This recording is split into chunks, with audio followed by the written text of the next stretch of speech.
She heard the laughter before she even finished reading the notice. Clara Bennett stood at the county board, her finger still pressed against the paper, and behind her 3 women were already whispering loud enough to make sure she heard every word. The giant's looking for a wife. Poor desperate fool. Clara did not turn around. She read the notice one more time. Then she folded it carefully, tucked it inside her coat, and walked out of that building with her chin level and her hands completely steady. Nobody in Coldwater Bluff, Wyoming, had ever accused Clara Bennett of being bold. They were about to. If this story already has your heart, I want you to subscribe to this channel right now and hit that notification bell so you never miss a single episode. And drop a comment telling me what city you're watching from. I want to see exactly how far this story has traveled. Now let's begin. The notice had been pinned to the Coldwater Bluff County Board on a Tuesday morning, and by Tuesday afternoon, the entire town had an opinion about it. Most of those opinions were delivered at a volume designed to carry. Gideon Hayes needs a wife, they said. And isn't that the saddest thing you ever heard? 6 feet and 10 inches of Wyoming cowboy shoulders wide enough to block a doorframe. Hands that could bend iron, and not a single woman in 3 counties willing to sit across a supper table from him long enough to find out what he ate for breakfast. They said he was too large. They said he was too quiet.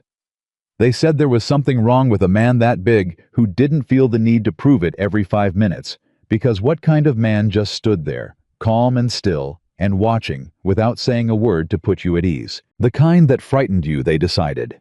The kind you warned your daughters about. Reverend Aldous Hatch had delivered an entire Sunday sermon 3 months prior about the virtue of community and how a Christian man ought to introduce himself proper and make his neighbors comfortable, and everyone in the pew knew exactly who that sermon was aimed at. And Gideon Hayes had sat in the back row with his hat in his hands and his eyes on the floor, and had not said a single word about it afterward, which people agreed was exactly the kind of unsettling behavior they'd come to expect. He had built his ranch alone. That was the part that made people uneasy, though they couldn't have explained why if you'd pressed them. A man who needed help, who showed up at the feed store, looking worn down and sheepish and willing to owe favors, that man you understood. That man fit. But Gideon Hayes had arrived in Coldwater Bluff 8 years ago, with nothing but a mule, a bedroll, and some tools, and he had broken ground and raised walls and dug fence posts by himself, working from first light until it was too dark to see. And 3 years later, he had a functioning cattle operation that turned a profit, and people had to find something wrong with that, because it made them feel something uncomfortable they didn't have a name for. The name for it was shame, but they called it suspicion instead, because that was easier to live with. Clara Bennett had lived in Coldwater Bluff for 9 years, and she understood the town's particular talent for turning discomfort into judgment. She had been the subject of it herself often enough. The baker's daughter who lost both parents to fever before she turned 18, and then somehow kept the bakery running anyway, which should have earned her respect, and instead earned her the reputation of being either unnaturally hard or quietly strange, because a woman that young who didn't crumble was a woman who made other women nervous. She had kept the bakery. She had paid the debts her parents left. She had gotten up before sunrise every single morning for 9 years and made bread and pies and biscuits and sweet rolls. And she had smiled at every customer who came through that door, regardless of whether they'd said something cutting about her the day before. And she had put every spare coin aside until she had enough to feel like she wasn't standing on the edge of a cliff anymore. And she was still alone. Not because she hadn't been courted. She had. 3 times if you counted the banker's son who had come around twice and then announced he was marrying a girl from Cheyenne, whose father owned a hotel, which Clara had taken as a clear sign of where her social position actually stood. She'd been courted by a farmer who drank, by a widower with 4 children who needed a housekeeper more than a wife and hadn't been subtle about which was which, by a man who'd told her on their second meeting that she was pretty enough, but that she'd need to sell the bakery because he didn't believe in a wife working outside the home. And Clara had handed him his hat with such quiet finality that he'd been halfway down the street before he realized he'd been dismissed. She was not waiting for perfection. She had stopped believing in perfection before she was old enough to vote. But she was waiting for something real. Something that didn't ask her to disappear into it. Something that saw the actual woman standing in front of it instead of the useful version, the convenient version, the version that would agree to be smaller so that someone else could feel larger. So when she stood in front of that county board and read Gideon Hayes's notice for the first time, what she felt was not pity and it was not amusement. What she felt was recognition. Ranch owner seeks a wife. Must value honesty, kindness, and hard work. A life on the frontier will not be easy, but she will always have respect and a true partner. She read it twice. She read the word respect and felt something move in her chest that she did not immediately have language for. Behind her, Martha Greer and two of her particular friends were working themselves up to a full performance of disapproval, the way they always did when something gave them an opportunity, and Clara heard every word and let it wash past her like creek water, and folded the notice and put it in her pocket and walked home. She thought about it for 2 days. She was not an impulsive woman. She had learned early and thoroughly that impulse was a luxury that people with safety nets could afford, and she had never had a safety net. Every decision she'd made since she was 17 years old had been made carefully with full knowledge of what she was risking and what she stood to gain, and she had been wrong before, and she had survived being wrong, but she had never been reckless. What she did on Thursday morning was not reckless. It was, she decided, the most honest thing she'd done in years. She wrote a letter, not a long one. Clara had never been a woman who confused length with sincerity. She wrote that she had read his notice and that she respected the directness of it. She wrote that she was a baker, that she was 27, that she had managed her own business alone since she was 18, that she was not looking for wealth or social standing, that she was looking for exactly what he'd described, a true partner, and that she understood the frontier was not easy because she had never had anything that was easy, and she was still standing. She wrote that if he wished to meet, she was willing to make the drive out to his ranch at his convenience, because she understood that a working cattleman could not simply leave his operation on a moment's notice. She signed it Clara Bennett and walked it to the post herself, and she told no one. She told no one because she already knew what they would say, and she had decided that other people's opinions about her choices had cost her enough years already. His reply came in 4 days. It was a single page, written in a hand that was careful and deliberate. The letters formed with the slight self-consciousness of a man who had not had a great deal of formal schooling and knew it and had compensated by taking his time. He wrote that he appreciated her letter. He wrote that he had not expected anyone to respond with that kind of directness, and that it meant something to him. He wrote that Saturday morning would suit if she was available, and that he would have coffee ready, and that the drive from town was about 3 hours and the road was rough in 2 places, but passable. And he drew a small map in the margin with a notation that said, "Cross the creek at the flat rocks. Rocks, not the bridge. The bridge is unsteady." Clara read the notation about the bridge 3 times. A man who warned you about the bridge. She left before sunrise on Saturday. The drive was exactly as rough as he'd said it would be, and she crossed the creek at the flat rocks as instructed. And when the Hayes Ranch came into view, it was not what she'd expected, which meant it was not what the town's stories had prepared her for. She had half expected something forbidding, something that matched the legend. Instead, she saw a working operation, a solid barn, a well-maintained house, a vegetable garden along the south wall that someone had put real effort into cattle in the far pasture, moving slow and content in the morning light. She saw him before he saw her. How was in the corral, kneeling beside a horse that had one front leg wrapped in clean cloth, and he was talking to the animal. She could not hear the words from where she sat in the wagon, but she could see the posture, the enormous frame bent low, one hand resting easy on the horse's neck. No urgency in it, just presence. The horse was still. Not the stillness of a frightened animal holding itself quiet, but the stillness of a creature that had decided it was safe. Clara set the wagon brake and climbed down and stood there for a moment she would not forget for the rest of her life. Then he heard the wagon wheels and stood up, and the size of him was something the town's stories had not exaggerated. She would give them that. But what the stories had gotten completely wrong was everything else. He turned around and looked at her across the corral fence, and his face was not cruel. It was uncertain. It was the face of a man who had expected to be judged and was braced for it, and was not entirely sure what to do with someone who was just standing there looking at him without flinching. He walked to the fence. He took off his hat. "Miss Bennet," he said. His voice was low and even, not quiet, because he was hiding something, but quiet the way a man gets quiet when he has spent a great deal of time in his own company and stopped needing to fill the air. "Mr. Hayes," she said, "you made good time. The road wasn't as bad as you'd warned me, except the second rough patch. Second one's worse in the spring. Creek runs higher. I'll keep that in mind." He held the gate for her, and she walked through it, and he did not loom over her in the way she'd half prepared herself for. He stood at his full height, which was considerable, but he kept his distance, and his posture was not aggressive. It was carefully, consciously neutral, the posture of a man who had learned to take up less space than he occupied, because he understood that his size alarmed people, and had spent years trying to accommodate that alarm. She found that she did not like watching him do it. "You said you'd have coffee," she said. Something relaxed in his face.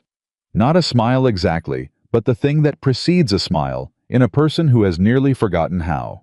"Yes, ma'am, come inside." The kitchen was clean.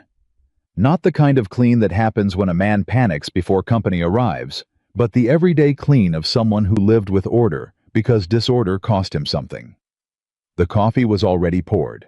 There was bread on the table that she recognized immediately as purchased from Dawson's general store, because she knew Dawson's bread, and she had made much better on a bad day, but she didn't say so. He sat across from her at the table. How was too large for the chair, in an almost comical way, but he didn't seem to notice or care about it, and she decided that was something. "I should tell you something before we go any further," he said. "All right. I've had this conversation before, twice. 2 women came out here, and I don't blame either one of them for leaving. The first one took one look at me standing in the yard and turned her wagon around before she'd even gotten down. The second one stayed for the coffee and then told me she didn't think she could feel comfortable in a house where she'd always be looking up." He said this without self-pity. It was a recitation of fact, offered the way a man offers facts that have cost him something, but that he has decided to be straight about anyway. "I'm not telling you that to make you feel sorry for me. I'm telling you so you know I understand if that's where this is going, and I won't hold it against you, and I'll pay you for the trouble of the drive." Clara looked at him for a moment. "Mr. Hayes," she said, "I've been told I was too quiet to hold a man's attention, too plain to compete with the women who came from money, too stubborn to make a good wife because I wouldn't sell the bakery and reduce myself to someone's domestic convenience. I am not here because I have no other options." She set her cup down. "I'm here because I read your notice, and it was the first honest thing I'd seen tacked to that county board in 9 years. So I'd appreciate it if you didn't offer to pay me for my time as though I were a child who needed to be sent home with a coin for her trouble." Silence. Then, "Yes, ma'am." And this time, there was something in his voice she hadn't heard before, something that might have been relief, if relief could sound that careful. "Tell me about the ranch," she said. He told her. Howe was not a natural talker. She had understood that before she arrived. But he was a precise one, and once she'd made it clear she was actually listening, and not just waiting for him to finish, so she could form an opinion. He opened up in a way that was methodical and genuine, and revealed without him seeming to realize it was revealing anything exactly who he was. He told her about the cattle and the grazing rotation and the problem with the north fence that he hadn't solved yet. He told her about the horse in the corral, whose name was Temperance, and who had caught her leg in a bad patch of ground 2 weeks prior. He told her that he'd lost a calf in the spring that he was still more bothered about than was strictly practical, which he offered as a kind of confession, embarrassed by it. "That's not impractical," Clara said. "That's just caring about something." He looked at her. "People around here act like those are the same thing," he said. "Like caring too much about what you can't control is a weakness. People around here say a lot of things I've stopped listening to." He was quiet for a moment. "You really don't let them bother you." "I didn't say that. I said I stopped listening. Those aren't the same thing either." Something shifted in him. She could see it happen. Not a dramatic shift, not the kind that came with declarations or visible emotion, but the small, quiet kind that happens when a person who has been holding themselves braced for a long time realizes that the thing they were braced against hasn't arrived. He showed her the property after coffee. He walked her through the barn, introduced her to Temperance and 3 other horses, and a dog named Bishop, who was elderly and arthritic, and who Gideon helped down off the porch step with a kind of matter-of-fact gentleness that Clara suspected he hadn't meant for her to notice. He showed her the garden, which he admitted he'd started because he'd read that a varied diet kept a man healthier through a long winter, and which had become something he found he liked tending, even though he'd never expected to. "You read?" she asked. "Some. Whatever I can get. Aldous Hatch's wife has a lending arrangement with a place in Cheyenne." He paused. "She's one of the only people in town who's been straightforward with me. She doesn't think I'm dangerous. She just thinks I'm large and lonesome, which is closer to accurate. She's not wrong." He looked at her sidelong. "No, ma'am, she is not." They were standing at the south pasture fence. The afternoon had gotten warm, and the cattle were moving in the easy, unhurried way that indicated a well-managed herd, and Clara was doing the calculations she did whenever she assessed a situation, not out of cynicism, but out of the habit of a woman who had never been able to afford to be wrong. The ranch was real. The work was real. The man beside her was real in a way that the town's gossip had made into a myth, which was something she'd suspected but was now certain of. What she had not expected was that she might actually like him. Not as a strategy, not as a practical resolution to the problem of her own loneliness. Actually like him the way you like someone when they're honest and careful and more complicated than they appear and don't ask you to pretend they're not. "Mr. Hayes," she said. "Gideon," he said. "If we're discussing the rest of our lives, I think first names are permissible." "Gideon," she faced him. "I want you to understand something. I'm not going to make you any promises today. I'm going to go home and think about this the way I think about everything, which is carefully and without letting other people's voices drown out my own. And then I'll write to you. It'll take me a few days." "That's fair. But I want you to understand one other thing before I go." She looked at him directly the way she had looked at him when she first walked through that corral gate without bracing and without apology. "The town thinks this is desperate. They think you're desperate for putting that notice up, and they'll think I'm worse for responding to it. I don't care about that. But I need to know that you don't care about it either, because if this goes where I think it might go, they are going to have opinions, and those opinions are going to be loud.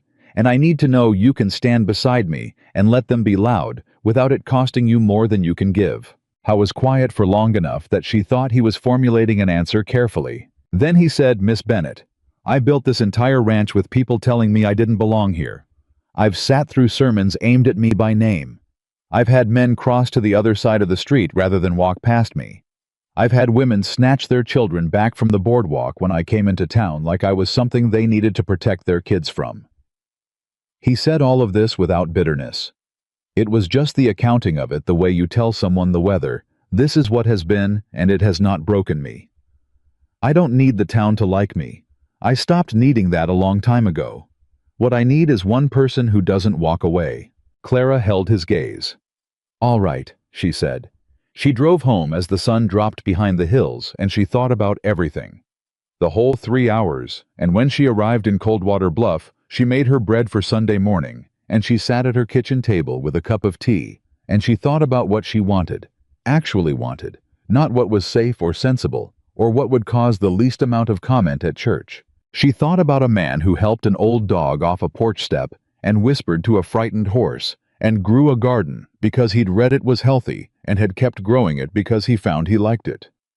She thought about the way he'd said one person who doesn't walk away without asking for anything more than that. She wrote to him the next morning. The letter was shorter than the first one. "I've thought about it. The answer is yes. Tell me when you'd like me to come back, and we'll discuss the particulars. Clara." His reply arrived in 3 days.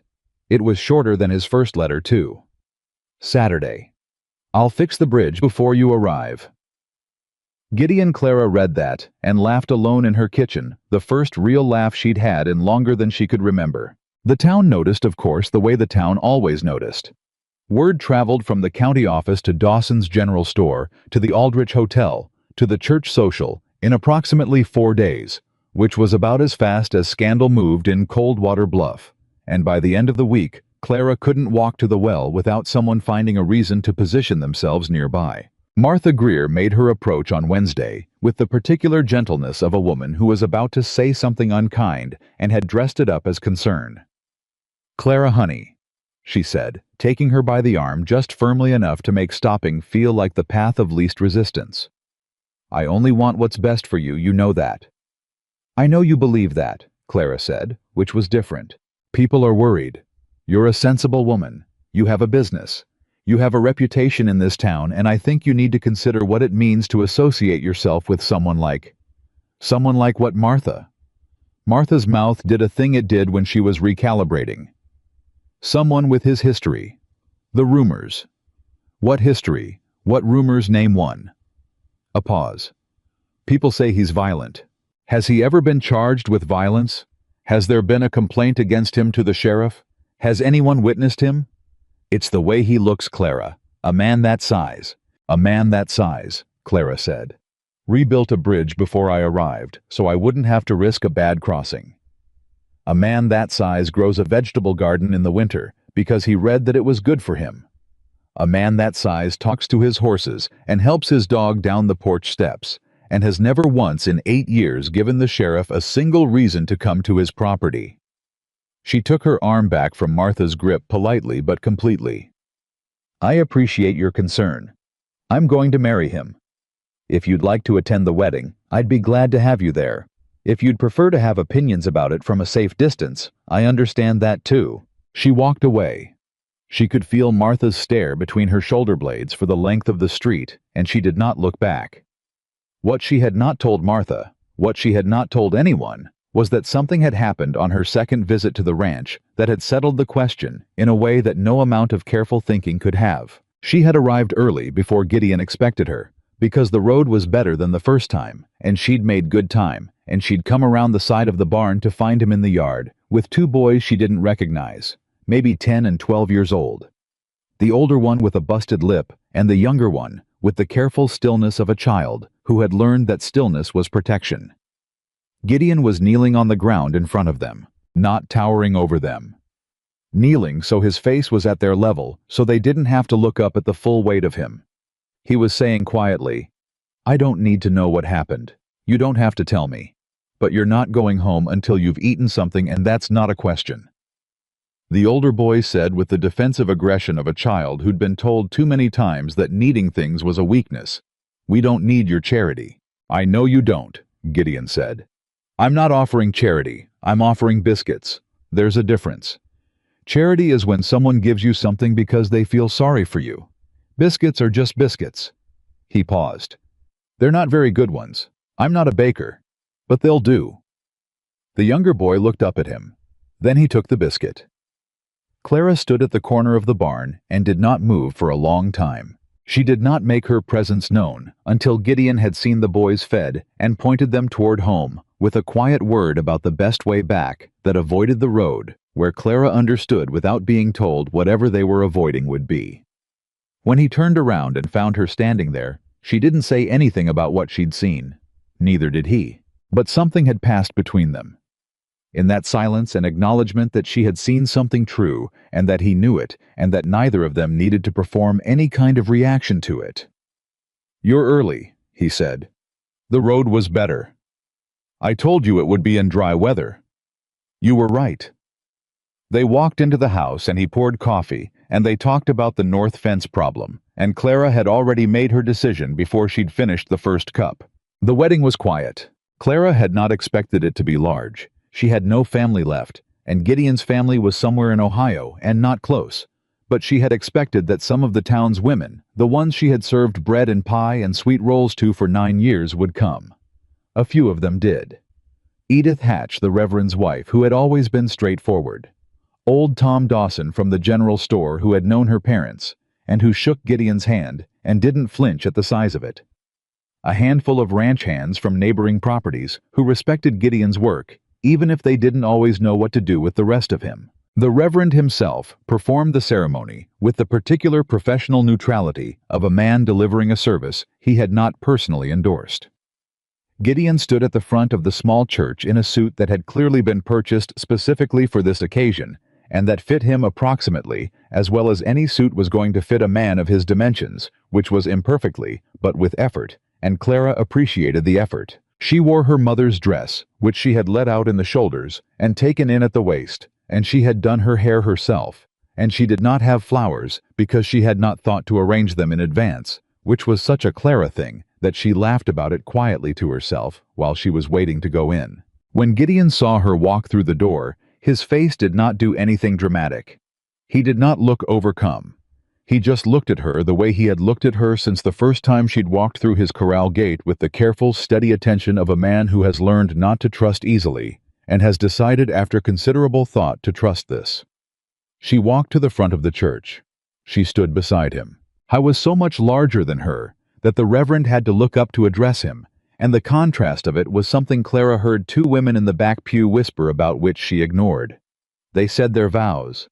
His voice when he said "I will" was low and even and entirely certain, the voice of a man making a promise he had thought all the way to the bottom of before he made it. Her voice when she said "I will" was the same. After standing outside the church in the afternoon light, a man Clara didn't know well, one of the ranches from the property to the east, a man named Corlett, came up and shook Gideon's hand and said, "Good for you, Hayes. Good for you both." Both with the slightly awkward sincerity of someone delivering a compliment that cost him nothing, but that he'd actually meant. Gideon said, "Thank you, Corlett," and looked like a man who didn't entirely know what to do with kindness delivered directly, which Clara filed away to think about later. Marcus Whitmore was there. She had not expected that. Marcus Whitmore owned the largest cattle operation in the county, which he had inherited from his father, and had expanded through a combination of genuine business sense and methods that people talked about in lowered voices without ever quite being specific, the way they talked about things they were afraid to examine too closely. He was 50-something, well-dressed in the way that said he'd always had money and had never lost the habit of it, and he had the particular social confidence of a man who had never been in a room where he wasn't considered significant. He stood at the edge of the churchyard with two of his men and watched the proceedings with an expression that Clara could not immediately read. When Gideon noticed him, something shifted in Gideon's posture. Not fear, nothing like fear, but the particular alertness of a man who recognizes a threat and is deciding how to hold it. Clara watched this happen and filed it away. She said nothing yet. They were at their own wedding, and she was not going to let Marcus Whitmore make this day into something other than what it was. But she noted it the way she noted everything, precisely, completely, without letting the notation show on her face. She took Gideon's arm. He looked down at her. She smiled at him, small and private, meant for no one else. He straightened. Whitmore left before they got to the wagon. Gideon handed her up without a word about it, and she settled her skirts, and he climbed up beside her, and they drove out of Coldwater Bluff toward the ranch in the long golden light of late afternoon, and neither of them spoke for the first 10 minutes. Not because there was nothing to say, but because neither of them needed to fill the silence. And Clara realized that was probably one of the most significant things about this man, that his quiet was not empty. "The second rough patch is worse than you warned me," she said after the creek crossing. "Worse in the spring," he said. "I'll grade it this fall. I'll hold you to that." "Yes, ma'am," he said, and there was something in his voice that was almost like happiness, careful and new. The way a thing is when you've waited long enough for it that you've started to believe it wasn't coming. Clara held the side of the wagon and looked at the road ahead, and let herself feel quietly and without performance that this was right. Not easy. She had never in her life confused right with easy, but right. The ranch came into view as the sun went down, and Bishop came down off the porch step on his own, slower than usual, with considerable dignity, and Gideon helped him the last step without breaking stride, and Clara climbed down from the wagon and stood in the yard of what was now her home, and she breathed in the smell of grass and cattle and coming night. Behind her she heard Gideon say, "Welcome home, Mrs. Hayes." She did not turn around right away. She stood there for a moment with the word home sitting in her chest, like something she'd carried a long way and finally been permitted to set down. Then she turned around. "Thank you," she said. "Gideon." He held the door for her, and she walked in. Neither of them could have known standing in that kitchen with the coffee pot already warm on the stove that Marcus Whitmore had not come to their wedding to offer goodwill. He had come to see what he was dealing with, and he had already decided that what he was dealing with was a problem he intended to solve. But that was a trouble that belonged to tomorrow. Tonight in the kitchen of the Hayes Ranch, Clara opened the bag she'd brought from the bakery, the one she hadn't told Gideon about, and set a proper loaf of bread on the table beside his Dawson's General Store biscuits, and looked at him. "I can do better than that," she said, nodding at the biscuits. He looked at the bread, then at her. Then for the first time since she'd known him, he laughed. It was a real laugh, big and surprised and unguarded, and it filled the kitchen entirely. Clara sat down and pulled the bread toward her and began to slice it, and thought, yes, this is going to be all right. The first morning, Clara woke up in the Hayes Ranch house. She lay still for a moment before she opened her eyes and listened. She heard cattle. She heard wind against the north wall. She heard Bishop shifting on the porch outside his arthritic joints, making the small sounds that old animals make when they're getting themselves together for another day. She heard nothing else. No neighbors. No wagon wheels on the street outside. No Martha Greer's voice carrying 2 houses down, the way it always did in Coldwater Bluff, loud and certain, full of other people's business. Just the ranch. Just the morning. Just the particular quiet of a life that was entirely different from the one she'd left. Clara opened her eyes and got up. Gideon was already gone from the kitchen when she came down. She could see his boot prints in the dust near the door, headed toward the barn. The stride long and unhurried. The same stride she'd watched crossing the corral on her first visit. The coffee pot was warm. He'd left it warm for her, which was not a dramatic gesture, and not meant to be just a practical consideration, the kind that revealed more about a person than any declaration. She poured a cup and stood at the window and looked at the land. It was a great deal of land, more than she'd fully absorbed on her visits, because on those visits she'd been paying attention to Gideon and the particulars of the operation, not the scale of what he'd built. But in the morning light, with the full weight of permanence settling into her bones, she understood it differently. He had done this alone, 8 years of it, and the loneliness that required not just the physical labor, but the daily act of pouring your effort into something with no one to notice whether it was working. That loneliness she understood from the inside, from the years of pre-dawn bakery mornings, when the only sound was dough against a board and her own breathing. She understood it, and she felt the weight of what he'd carried with it, and she finished her coffee and went to find him. He was in the barn. "You didn't have to leave the coffee," she said. He looked up from the saddle he was repairing. "Figured you'd want it." "I did, thank you." A pause. Then, "You sleep all right." "Better than I have in years." She said it plainly because it was true, and because she had decided coming out here that she would not perform contentment. She didn't feel, and she would not withhold contentment she did. "The quiet is different than I expected. Better." Something moved in his face. It bothered the other women, the ones who wrote back before you. "I know, I'm not them." "No," he said, "you are not." I went back to the saddle, and she looked around the barn with the methodical attention she gave to every unfamiliar workspace, cataloging what was where and why, noting what was efficient and what wasn't. And she asked him 3 questions about the organization of the tack room that he answered with the same precision he brought to everything, and by the end of it, she had a working map of the operation in her head that she knew would take weeks to fill in properly, but that had a solid frame. "I want to learn it," she said. "The ranch, all of it. I'm not going to be useful to you if I don't understand how it works." He looked at her with that particular expression she was starting to recognize, the one that meant he was recalibrating that something she'd said had landed somewhere he hadn't expected. "Most people figure the bakery side is enough. Most people aren't me." "No," he said again, and this time there was something in the word that was very close to a smile. "They're not." "All right, Mrs. Hayes. You want to learn, we'll start with the cattle rotation." She learned fast. He had expected she could tell that she would learn adequately, that she would absorb enough to be functional, to manage the house, and perhaps the accounts, and contribute in the ways that frontier wives contributed, without necessarily engaging with the mechanics of the operation itself. What he had not expected was that she would ask the kind of questions that revealed she was not just listening, but building a structure, connecting each piece to the next, understanding the why beneath the what. By the end of the first week, she was riding out with him for the morning check. By the end of the second week, she had identified a problem with the east pasture drainage that he'd been trying to solve for 2 seasons and hadn't been able to pin down, and she had explained what she thought was causing it in such precise and specific terms that he stood looking at her for a long moment after she finished. "Where'd you learn that?" he asked. "My father. He grew up on a farm before he moved to town and opened the bakery. He used to say the bread kept us fed, but the land kept the bread." She paused. "He knew how water moved." "So do you." She shrugged. "I watched him. I paid attention. People don't always notice when children are paying attention, but we are." Gideon was quiet for a moment. "My father figured I wasn't worth much time, on account of the size of me when I was young. He thought something was wrong."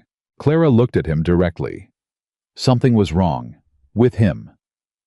He didn't answer, but his jaw set in a way that told her the words had landed. That evening they sat on the porch after supper, and Bishop arranged himself across Gideon's feet with the total commitment of a dog who had decided this was his rightful place in the universe. And Clara told Gideon about her parents, the fever, the bakery, the 18-year-old girl who had stood in front of a business she barely knew how to run, and decided that collapsing was not an option because her parents had worked too hard for her to let it fall apart. Gideon listened, the way he did everything completely without interruption, without filling the spaces with noise. When she finished, he said, "You never told anyone that, in town." "No." "Why?" "Because in town, it would have become a story people owned. A thing they passed around. Clara the orphan. Clara the poor girl. Clara who had it so hard." She shook her head. "I didn't want to be someone's sad story. I wanted to be a person." "You are a person," he said with a simplicity so complete it almost undid her. She looked at her hands. "I know that now." What she had not anticipated had not let herself anticipate, because anticipation felt like tempting the thing to disappoint you, was that the marriage would be genuinely good, not adequate, not functional, not the practical partnership they'd each laid out in letters with careful, measured language. Good. The way something is good, when the pieces of it fit together in a way that was not entirely predictable from the individual parts. Gideon was a different man in his own house than the town had invented. He was still quiet, still contained, still a man whose interior life ran deep and didn't advertise itself. But he was also funny in the dry, sideways way of someone who had spent years being underestimated and had developed a private comedy out of it. He would say things that were so deadpan and so precisely accurate that Clara would laugh before she'd registered that she was going to. And then he would look at her with that almost smile and go back to whatever he was doing as though nothing had happened. How was also she discovered an extraordinary observer of people. He watched. He listened. He remembered. He had a complete and nuanced understanding of every person in the county, based on their actions over years, assembled from fragments, the way you assemble a portrait from small pieces. And when he shared these assessments quietly to her in the evenings, they were so accurate that they were sometimes uncomfortable. "You knew," she said one evening 3 weeks in, "about Marcus Whitmore, what he is. You knew before the wedding." Gideon looked at her. "I've known about Whitmore for 4 years." "What do you know?" I was quiet for a moment that felt like a decision rather than a hesitation.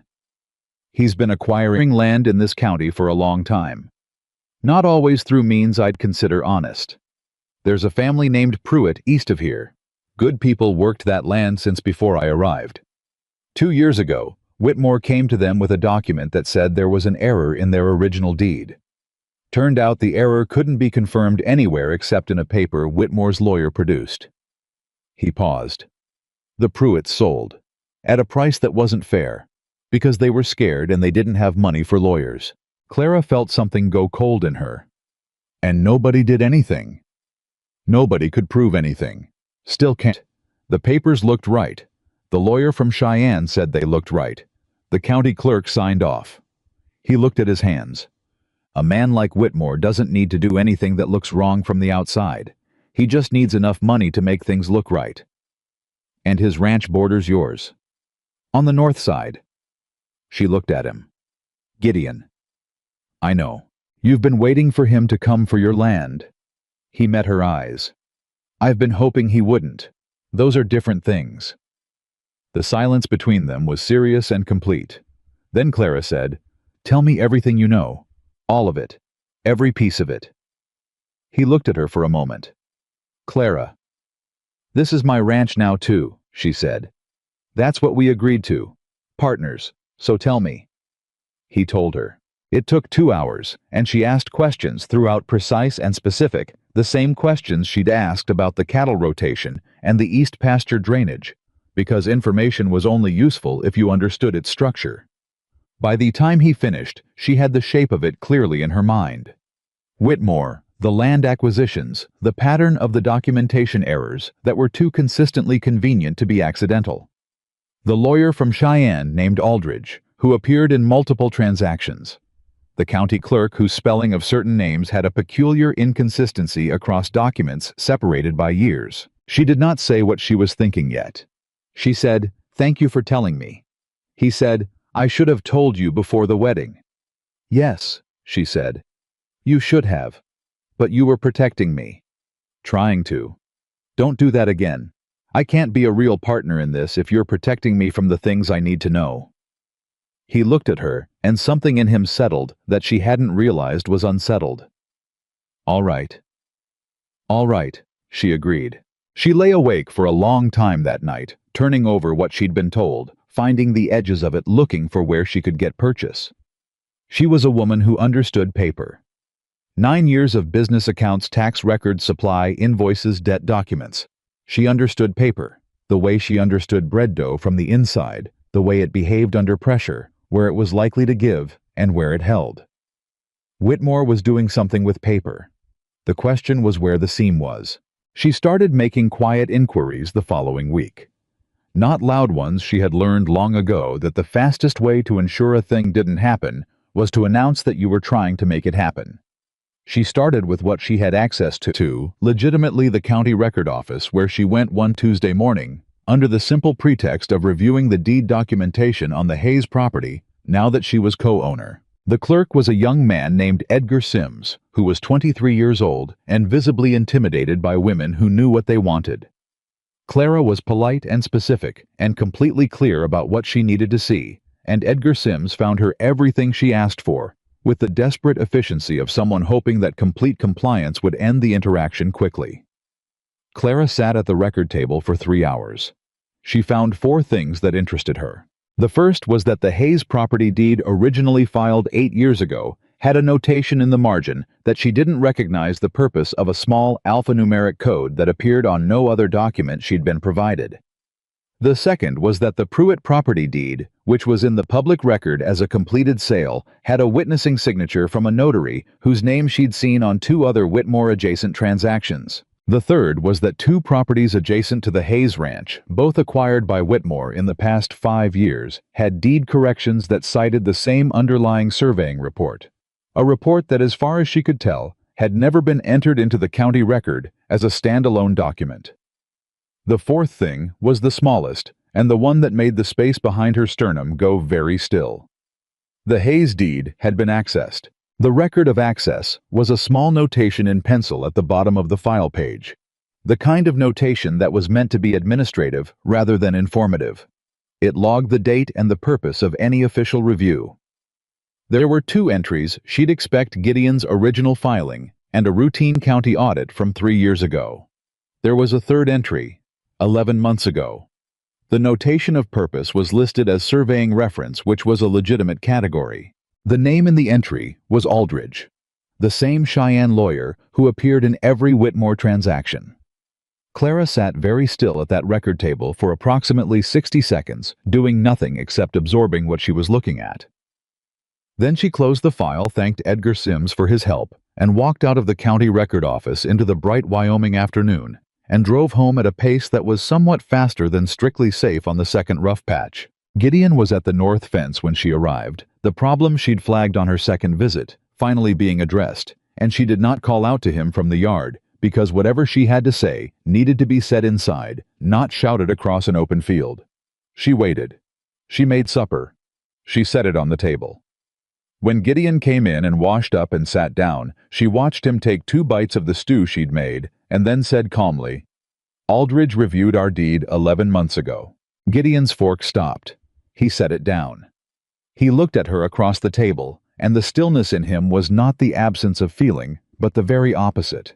The total containment of it, like water behind a dam. "Tell me what you found," he said. She told him. All 4 things in order precisely. When she finished, he was quiet for a long time. "He's already started," Gideon said. "He's been planning it for at least 11 months, yes." "What do you want to do?" She looked at him across the table. "I want to build a better record than his. Whatever he's constructed, he constructed from existing documents.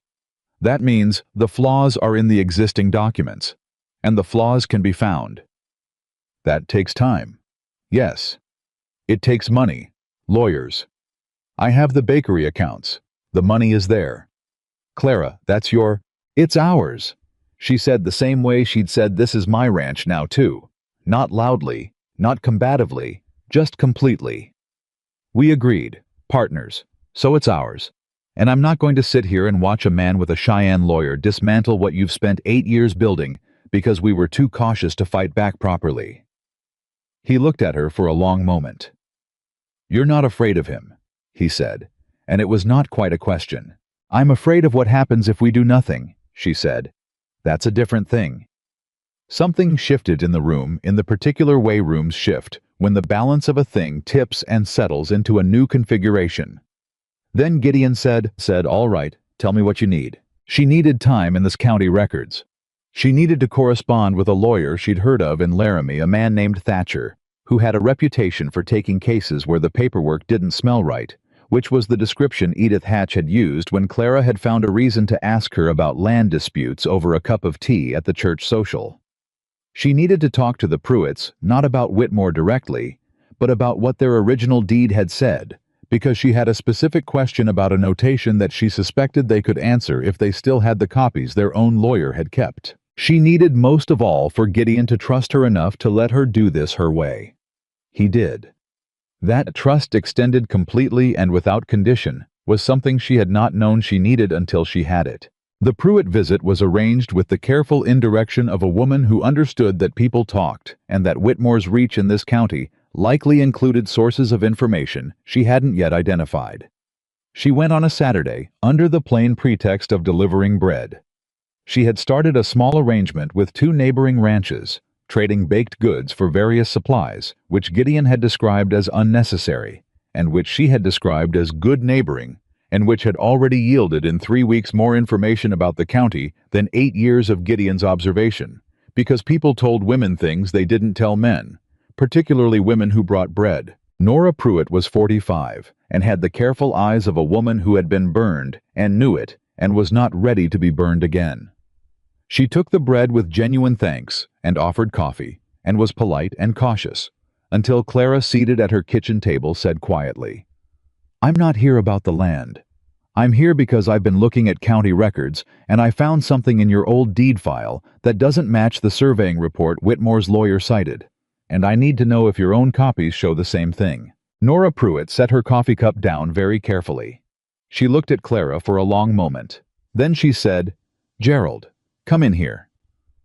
Gerald Pruitt was 60 and walked with the slight lean of a man whose left hip had been damaged and had healed imperfectly, and he came into the kitchen and looked at Clara with the same cautious assessment his wife had used. "Who are you?" he said. "Clara Hayes. I'm married to Gideon Hayes. I think Whitmore is planning to do to our land what he did to yours. And I think if we can find what I'm looking for, there might be a way to stop it." The silence in that kitchen was long and layered. Gerald Pruitt looked at his wife. His wife looked back at him with something that Clara recognized as a conversation conducted entirely without words, the specific fluency of 2 people who have been talking to each other for decades. Then Gerald went to the back room and came out with a tin box. Inside the tin box were the copies of the original deed documents their lawyer had retained. The notation Clara was looking for was there clear and unambiguous in the original. It was not in the version Whitmore's lawyer had presented to the county. Someone had removed it. Clara felt the thing in her chest that she felt when a piece of the accounting finally resolved, not excitement exactly, but the hard, clear satisfaction of a thing made legible. "I need to write down exactly what this says," she told the Pruitts. "Take it," Gerald said. "Take the whole file. We've got nothing left to lose, and if you can prove what we know that man did to us." He stopped. His voice had roughened in a way that had nothing to do with his age. "We worked that land for 20 years. My father worked it before that. He told us it was gone, and we had to take what he was offering, and if we made trouble, his lawyer would find more problems with the deed, and we'd end up with nothing instead of something, and we—" He stopped again. Nora Pruitt put her hand over her husband's on the table. Clara looked at them both. "I'm going to find the seam in what he built," she said. "That's a promise." She drove home with the Pruitts' tin box in the back of the wagon, and that promise sitting in her chest like something alive.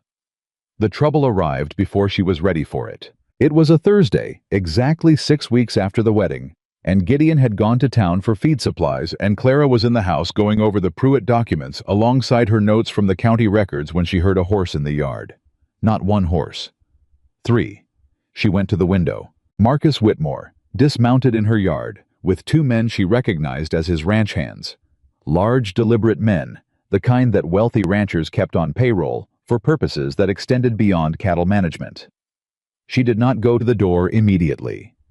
She stood at the window and looked at him for exactly 3 seconds, doing the calculation. Gideon was in town. He would not be back for 2 hours at least. She was alone on the ranch. Whitmore knew Gideon's schedule. Of course he did. This was not an accident. Clara set down her pen. She smoothed her skirt. She opened the door. "Mr. Whitmore," she said from the porch, not coming down to the yard. The elevation was small, but it was something. He took off his hat with the practiced courtesy of a man who used manners as instruments. "Mrs. Hayes, forgive the intrusion. I was hoping to have a word with your husband." "He's in town." "Ah."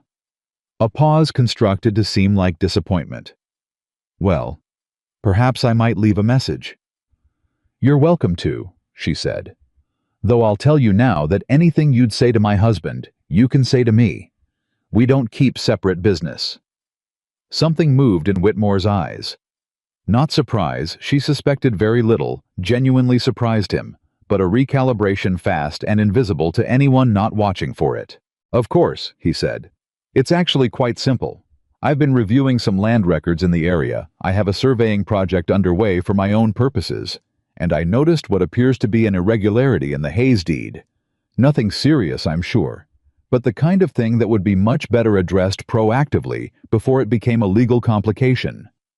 He said this with complete seamless warmth, the warmth of a man delivering exactly what it was, a threat dressed as assistance. Clara looked at him. "That's very considerate of you," she said. "What kind of irregularity?" "The original survey boundaries appear to have an issue with the northwest notation. It's a small thing, but in my experience, these small things can create significant problems if the wrong person decides to raise them at the wrong time." "And what would you recommend?" "Well," he said, and now the warmth was doing something slightly different, something that had a direction to it. "There are a few ways to resolve a situation like this. The simplest would be a voluntary deed correction, which I'd be glad to facilitate, given that my surveyor is already in the area." "A voluntary deed correction," Clara repeated, "facilitated by you." "As a neighbor," he said, in the spirit of good faith. She looked at him for a moment, that she allowed to go 1 beat longer than comfortable. "Mr. Whitmore," she said, "I've been through the Hayes deed 3 times. I've been through every surveying record in the county office. I've been in correspondence with a land lawyer in Laramie for 2 weeks. She watched his face. The warmth did not leave it, but something behind it shifted. "I haven't found any irregularities. I've found some very interesting things, but not any irregularities in this deed." She let another beat pass. "What I have found is that a surveying report your lawyer cited in 3 separate land transactions in this county over the past 4 years appears to reference measurements that don't correspond to any survey entered into the county record as a standalone document. Which is the kind of thing that becomes a very significant problem if the right person decides to raise it at the right time. The yard was completely quiet. One of the ranch hands shifted his weight. Whitmore looked at her, and for one unguarded moment, Clara saw him beneath the manufactured warmth and the careful manners, and what she saw was a man who had never encountered resistance from the direction he hadn't been watching, and who was now doing the fast, cold arithmetic of what that meant. "I see," he said. "I thought you might," she said. "I'll let Gideon know you stopped by. Good afternoon, Mr. Whitmore." She went inside. She did not lock the door because locking the door would have told him something she didn't want him to know. Instead, she stood 3 feet back from the window where she could see the yard without being visible, and she watched him stand there for approximately 30 seconds. His hat still in his hands, and then put his hat back on and say something to his men that she couldn't hear and ride out. She stood at the window until the sound of the horses was gone. Then she sat down. Her hands were shaking, not from fear, or not entirely from fear. From the particular aftermath of a moment when you have held yourself completely steady through something that required it, and your body waits until the requirement passes to react. She pressed her palms flat on the table and breathed. Bishop came in through the door she'd left open, crossed the kitchen with his stiff-legged dignity, and arranged himself on top of her feet. She looked down at him. "Good dog," she said. He did not respond to this being a dog of complete equanimity. She was still sitting there, her hands steadier now, when she heard Gideon's wagon coming up the road. She heard it stop. She heard his footsteps across the yard, 2 sets of boot prints. She noted the long strided ones she recognized, and then a pause where he'd seen something she couldn't see from inside. He came through the door. 3 horses were in the yard, he said. "Yes." He looked at her. "Whitmore," she said, his jaw set. His hands, she noticed, had gone very still at his sides in the particular way they went still when he was containing something. "Are you all right?" "I'm fine. Sit down. I need to tell you what he said and what I said back." He sat. She told him. When she finished, he was quiet for a long time. Then he said with a care that was both very controlled and very sincere, "He came here knowing I wasn't home." "Yes." "He thought you'd be easier." "Yes." Gideon looked at her across the table, and what was in his face was complicated anger, certainly, but beneath it, something else. Something that was partly the old familiar weight of being the person everyone expected to be handled with violence or fear, and partly something she hadn't seen in him yet, something that was newer and rawer than the rest of it. "He doesn't know you," Gideon said. "No," Clara said. "He doesn't." She reached across the table and put her hand over his. He turned his hand over and held hers, and his grip was the same grip she'd seen him use on Temperance's wounded leg. That impossible combination, strong enough to break stone, gentle enough not to cause pain. "I need you to tell me something," he said. "All right. Are you scared?" She thought about it honestly because he had asked honestly. "Of Whitmore Numb. Of what he might do before we can stop him a little. Of what it costs you if this goes wrong." "Yes. That frightens me." He held her hand. "It's not going to go wrong," he said. "No," she agreed. "It's not." Outside, the afternoon was going to evening, and the cattle were moving in the far pasture with their slow, unconcerned drift, and Bishop shifted on the floor and sighed with the deep satisfaction of a dog who had no concept of Marcus Whitmore and no particular interest in acquiring one. Clara looked at Gideon across the table. He looked back at her. "I need 3 more weeks," she said, "with the records with Thatcher and Laramie, and 1 more conversation with the Pruitts.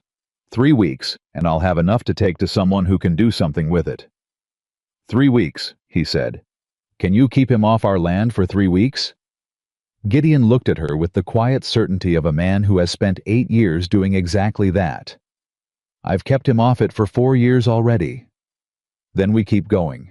We keep going," he said, and the we in it was complete and unqualified, the same we that had been in his voice since the morning after the wedding, when she'd come to find him in the barn, and he'd said, If you want to learn, we'll start with the cattle rotation, as though there had never been any other possibility.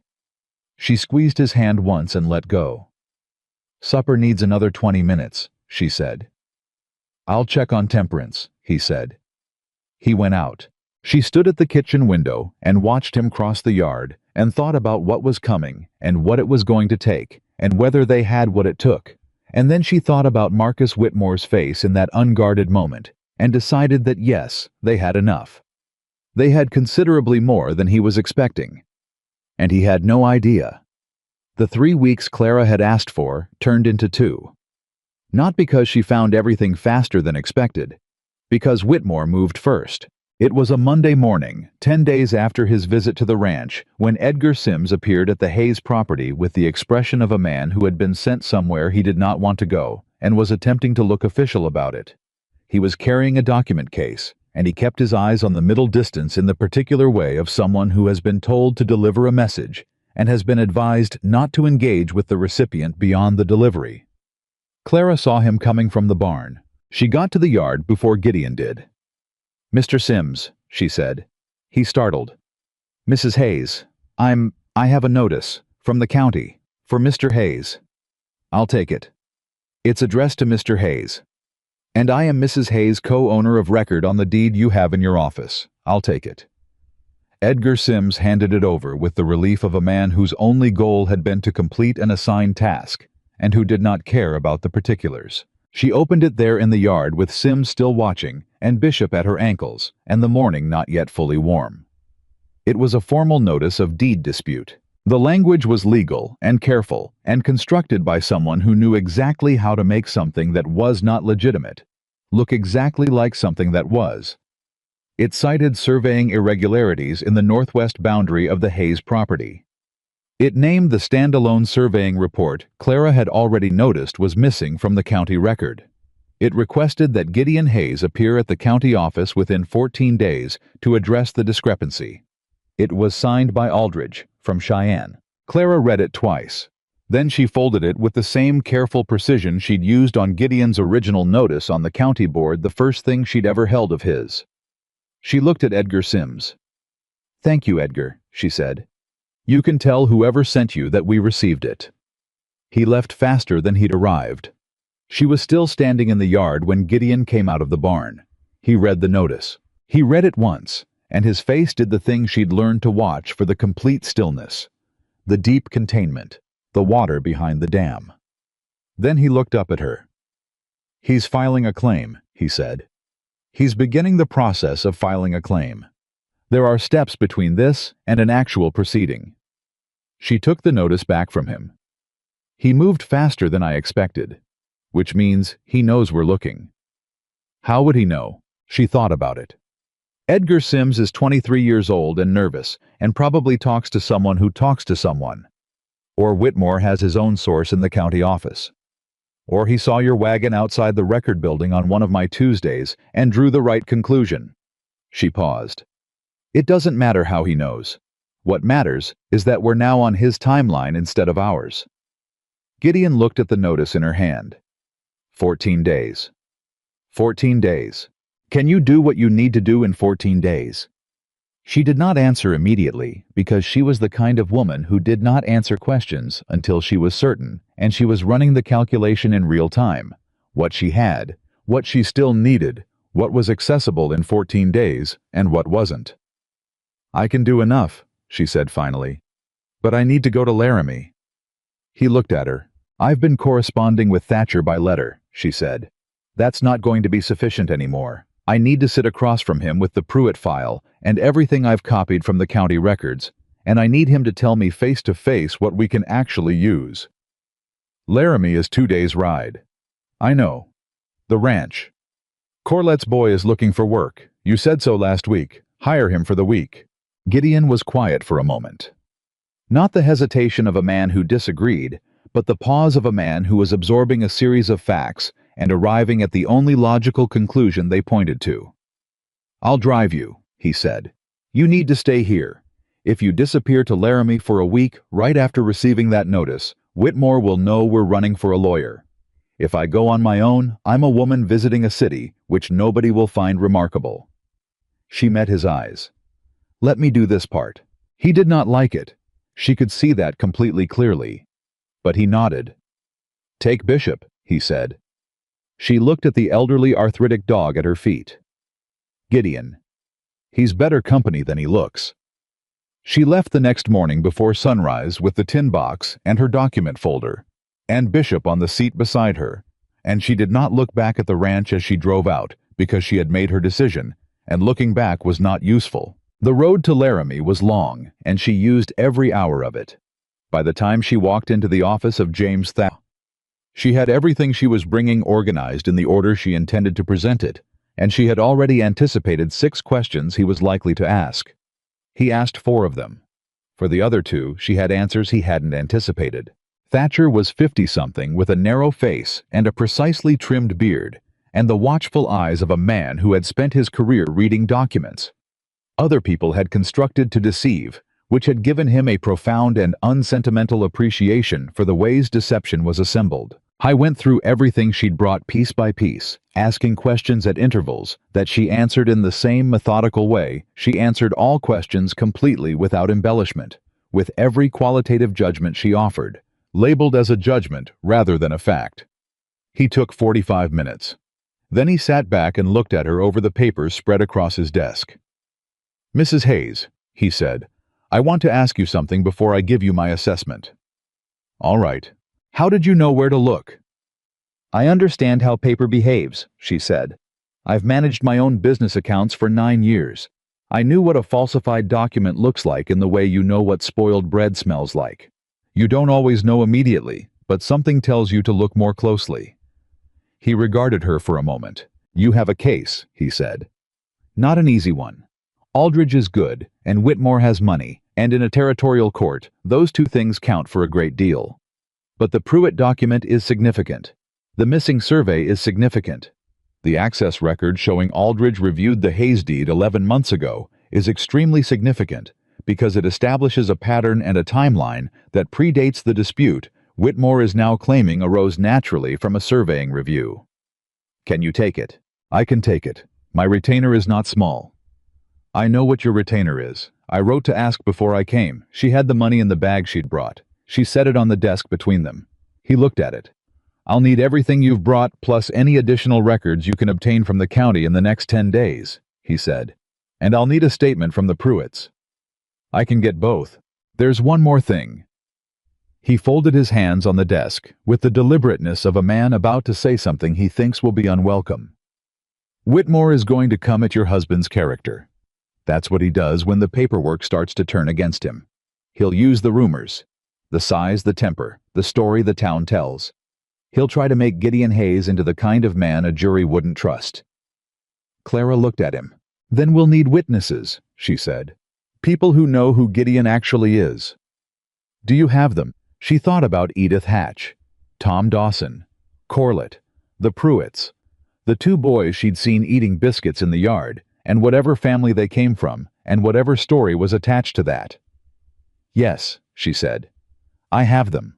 She drove back to the ranch in 3 days instead of 2 because she stopped at the Pruitts on the return trip and sat with Nora and Gerald for 2 hours and explained what Thatcher needed and watched Gerald Pruitt's face go through a series of things. Grief, anger, the specific exhaustion of a man who has already been beaten once and is being asked to stand up again and then settle into something that was older and harder and more determined than any of it. "We'll give the statement," Gerald said. "You understand it may come out publicly, in court."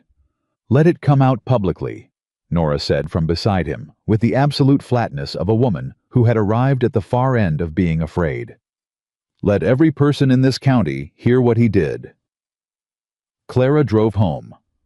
Gideon was waiting on the porch when she came up the road, which told her he'd been watching for her for a while, which told her something about the week she'd left him too. She pulled up the wagon, and he helped her down, and she told him everything standing in the yard in the late afternoon, not waiting to get inside, because he had been alone with this for 5 days, and he deserved to know immediately. When she finished, he was quiet for a moment. Then he said, "You hired a lawyer." "We hired a lawyer." "With your bakery money?" "With our money." He looked at her. "Clara, if you say I shouldn't have, she said. "I'm going to tell you the same thing I told you about the ranch. This is ours. Both of it. The good parts and the fighting parts. So we hired a lawyer, and we're going to win, and that's where we are." He was quiet for another moment. Then he said quietly, "The boys came back." She stopped. "What boys?" "The ones from the yard, 3 weeks ago. The ones you saw." He looked toward the barn. "Came back Tuesday, just showed up. Older one asked if there was work." Clara felt something shift in her chest. "Is there work?" she asked. "I made some."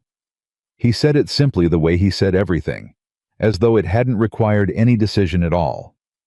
"What are their names?" "Sam and Will Decker. Father's gone. Mother's the situation at home isn't good. They don't say it plainly, but you can read it." "You read it?" "Yes." She looked at him. "All right," she said. "Then we have Sam and Will Decker. They're sleeping in the barn loft. I hope that's—" "Of course it's all right." She moved toward the house. "Are they in there now?" "Yes." "Then I'll start supper for 4. She heard him exhale behind her, not loudly, just the small release of a man who had been holding something and found it was no longer necessary.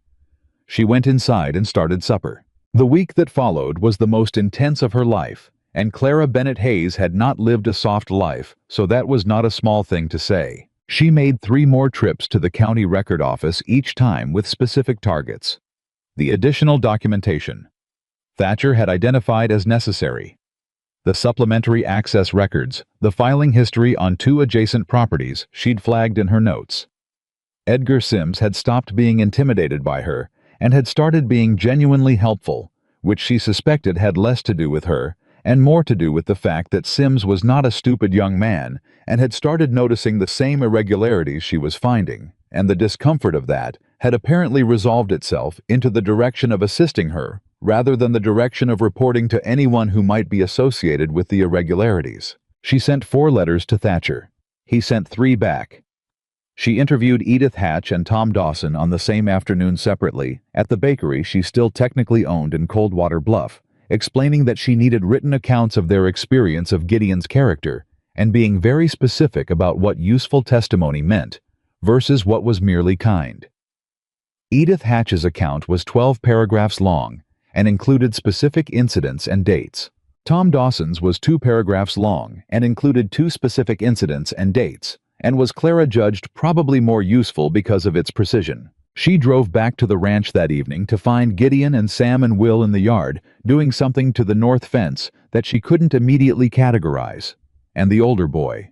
Sam, 16, with Gideon's same self-contained quality, but younger and less finished, was listening to Gideon explain something with the focused attention of someone who has recently discovered that an adult is actually going to tell him the truth about how things work. She watched that for a moment from the wagon before she climbed down. Then she climbed down and called out, "Supper in an hour." Will the younger one turned around fast. He was 12 and had not yet developed the protective reserve of his brother. "What are we having?" "Beef stew and biscuits." "Real biscuits?" He said it with a very pointed look at Gideon. Gideon said without looking up from the fence post, "My biscuits are functional." "Your biscuits," Sam said carefully, "are an experience." Clara laughed. She heard Gideon make a sound that was not quite a laugh, but was in the same family. She went inside and made supper, and thought about the case, and thought about the 14-day window, and thought about Marcus Whitmore. And beneath all of it, she thought about what this house had been before she arrived. 1 man, this much silence, a dog, the occasional biscuit that apparently constituted an experience, and what it was now. 4 people around a table. A genuine laugh from a man who had nearly forgotten how. The sound of boys' voices in a yard that had never had them. She set the table and thought, whatever happens with Whitmore, this is already worth it. It was on the 11th day that Whitmore made his second move. Clara found out about it not from Whitmore directly, but from Edith Hatch, who appeared at the ranch on a Wednesday morning with the brisk purposefulness of a woman delivering urgent news in the most efficient manner possible. "He's been talking," Edith said before she was properly through the door, "for the past week, to anyone who'll listen, saying Gideon is a fraudulent owner, that he acquired the property through false representation, That the original deed was improperly filed because Gideon misrepresented his financial standing at the time. Clara felt something go cold. Is any of that in the formal complaint? No, it's not in any document. It's in conversations, at the hotel, at the feed store, at church. Edith looked at her steadily. He's not doing the legal work yet. He's doing the social work. He wants the county behind him before the proceedings start, so that even if you win in court, the community has already decided. Clara absorbed this. He's trying the jury before the trial, she said. Yes. She thought about it for 60 seconds fully and completely, in the way she thought about everything. Then she said, who heard him specifically? Who was in those conversations? Edith gave her names. She had her coat on and was in the wagon within 15 minutes. Gideon caught her at the yard gate. Where? Town. I need to talk to people before their version of the story gets too settled. She looked at him from the wagon seat. Stay here. Don't go into town until I'm back. If you ride in right now while he's been spreading this, it's exactly the image he wants. Big, threatening, reactive. That's the story he's building. She met his eyes. Let me go first. His jaw was tight. Gideon. I don't like you riding in there alone while he's... I'm not alone, she said. I have every piece of paper in this county that proves he's a liar, and I know how to use them. Trust me. A long moment. All right, he said. She drove to Coldwater Bluff with everything she had in the document folder beside her on the seat, and she was not afraid she was focused, and those are different things. Her first stop was Tom Dawson's general store. Dawson was behind this counter, and 3 other men were present ranchers she knew by sight and by name, men who were not aligned with Whitmore, but who were also not aligned with the Hayes Ranch, the large neutral middle of a community that takes its cues from whoever speaks loudest and most credibly. She did not make a speech. She set 3 documents on Dawson's counter. The original Hayes deed, the access record showing Aldridge's review, the copy of the Pruitt original deed with the notation that had been removed. She said, Tom, you've known me for 9 years, and you knew my parents before that. I need you and these men to look at something and tell me what you see. They looked, she explained. Methodically, without drama, the way she explained things when she was most serious, the surveying report that didn't exist, the pattern across multiple transactions, the lawyer who kept appearing the 11-month preparation. One of the ranchers, a man named Hoover, whose property was 2 miles east, said, Why are you telling us this here? Why not take it to the sheriff? I'm taking it to Thatcher in Laramie, who is taking it to the territorial court, she said. I'm telling you this here because Marcus Whitmore spent the last week telling people my husband is a fraud, and I thought you deserved to know what the paper actually says before you decided what to believe. Silence. Dawson said, Gideon Hayes has been trading at this store for 8 years and has never once given me a bad check or a short wait or a reason to doubt him. Hoover said slowly, My fence runs along the south boundary of the old Pruitt place. When the Pruitts sold, Whitmore's men told me the boundary had shifted in the survey. I signed an adjustment. He paused. I wasn't happy about it, but I signed it. Clara looked at him. Mr. Hoover, she said, do you still have your original deed? A pause. I believe I do, he said. I'd like to see it, if you're willing. He was willing. The boundary adjustment he'd signed was based on the same non-existent surveying report. The case had just acquired a 3rd property. She drove back to the ranch as the sun went down faster than was strictly safe on the rough patches, and she was still running calculations when she came through the door to find Gideon at the kitchen table with Sam and Will, doing something that appeared to be accounts the boy. Sam with a pencil and a piece of paper, and Gideon talking him through columns of numbers with the same precise patience he applied to fence posts and cattle rotation. She stopped in the doorway. Gideon looked up. She said, We have a 3rd property. He understood immediately. Who? Hoover, east boundary. Sam and Will exchanged a look that was entirely too perceptive for their ages. That's good, Gideon said. It's better than good. 3 properties means a pattern. A pattern in court means Whitmore can't claim any individual case was an isolated error. She sat down at the table. He's been building this for years. He thought he was being careful. He didn't account for someone going back through all of it systematically. He didn't account for you, Gideon said. She looked at him. He thought I was an obstacle, she said. Something between him and the simpler version of this situation where you were alone and didn't have the resources to fight properly. He was wrong. Very wrong, Sam said with considerable feeling. Good. Will, who had been quiet throughout this exchange, said, "Is he going to try to hurt you, Whitmore?" The table went quiet. Clara looked at Will Decker, 12 years old, with the watchful eyes of a child who understood that adults who wanted things were capable of doing things to get them. "He's going to try to take the ranch through legal means," she said. "And we're going to stop him through legal means. That's how this works." "What if he doesn't keep it to legal means?" Will said. Another quiet. Gideon said evenly, "Then he'll have a different problem." Will nodded. Something about that answer satisfied him in the specific way that direct, honest answers satisfy children who have been told too many comfortable things that weren't true. It was 2 days before the 14-day deadline when the twist came. The twist that Clara had not seen coming. Not because she hadn't been looking, she had been looking at everything, checking every angle, reading every document twice. But she had been looking at paper, she had not been looking at people. It was Edith Hatch again, 3 days after her first visit, and this time Edith sat down at Clara's kitchen table and folded her hands and said with the care of a woman who is about to say something serious, "There's something you need to know about the county clerk." The county clerk was not Edgar Sims. Edgar Sims was the assistant. The county clerk was a man named Dale Fowler, who had held the position for 11 years, who Clara had not spoken to directly on any of her visits, because Edgar Sims had handled everything, and who she had not particularly thought about. "What about him?" Clara said. Edith looked at her hands. "Dale Fowler's brother-in-law is Whitmore's ranch foreman," she said. "Has been for 7 years." The kitchen was very quiet. Clara felt the shape of it land. Not just that Whitmore had a source in the county office. That his source was the man with signing authority over every document in the county record. "The access notation," she said slowly. "The one in Edgar Sims's handwriting. The one that logged Aldridge's review of the Hayes deed." "Yes." "If Fowler knew that notation existed and wanted it removed." "It would already be gone," Edith said.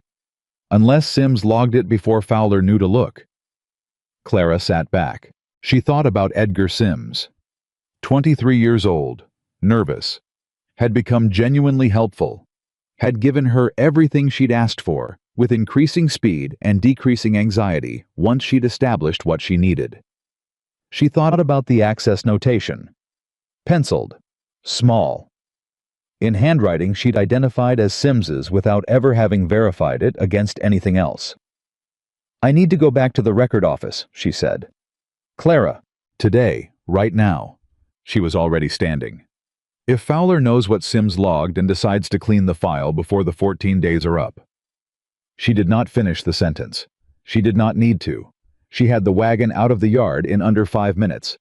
Gideon called after her from the barn, and she called back, "Edith will tell you. Saddle up in case I need you." She drove to Coldwater Bluff at the fastest pace she had driven anything in her life and went straight to the county record office and through the door without stopping for pleasantries.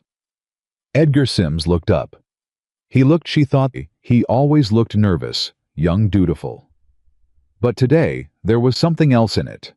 Something that was either guilt or fear, or some combination of both, and she did not have time to establish which. "I need the Hayes file," she said. "Right now. Mrs. Hayes, I should let Mr. Fowler know." "I'm not asking for Mr. Fowler. I'm asking for the Hayes file, which is a public record, which I have the right to access as co-owner." She kept her voice even. "Edgar, is that file intact?" He looked at her, and she saw it. The thing she'd been afraid of. Not that the file had been tampered with. That Edgar Sims knew it was about to be. "He asked me to pull it this morning," Sims said, very quietly. "Fowler. He asked me to pull it, and he took it into his office, and he hasn't brought it back yet." Clara held completely still. "Is Fowler here now?" she said. "He stepped out, about 20 minutes ago." A pause. He left the file on his desk. Another pause. Clara looked at Edgar Sims, 23 years old, whose expression had moved past nervous into something she recognized as a young man who had already made a decision about which side of this he was going to stand on and was waiting to see if she understood that. "Edgar," she said, "if anything in that file has been altered, that's a crime. You know that." "Yes, ma'am." "If you know it's been altered and you say nothing, you're part of that crime." "Yes, ma'am. But if the file is currently sitting on Fowler's desk and the records are still intact, and I walk in there and look at them and copy what I need and walk out before he comes back?" "I'd have to log that access," Sims said. "Yes," she said. "You would, in your handwriting, in pencil, at the bottom of the page." A very long silence. "The office is unlocked," Edgar Sims said. He turned around and began doing something extremely focused with a document on the far side of the room. "Mr. Fowler didn't say anything about locking it." Clara walked into Dale Fowler's office. The Hayes file was on the desk. She opened it. The access notation was still there. She copied every word of it, every number, every letter of Aldridge's name. She copied it twice on 2 separate pieces of paper, and she noted the date and the format and the precise location on the page, and she was done and out, and the file was back on the desk in 7 minutes. She came out of the office. Sims was still at the far side of the room, still focused on his document. "I've made my access notation," she said. "Yes, ma'am," he said without turning around. "I logged it." She left. She was 2 blocks from the record office when Dale Fowler passed her on the street, walking in the direction she'd come from, not quickly, but with a man's intention visible in his stride. He glanced at her. She nodded politely. He nodded back, the reflex of a man who did not yet know what he'd missed. She kept walking. She did not run.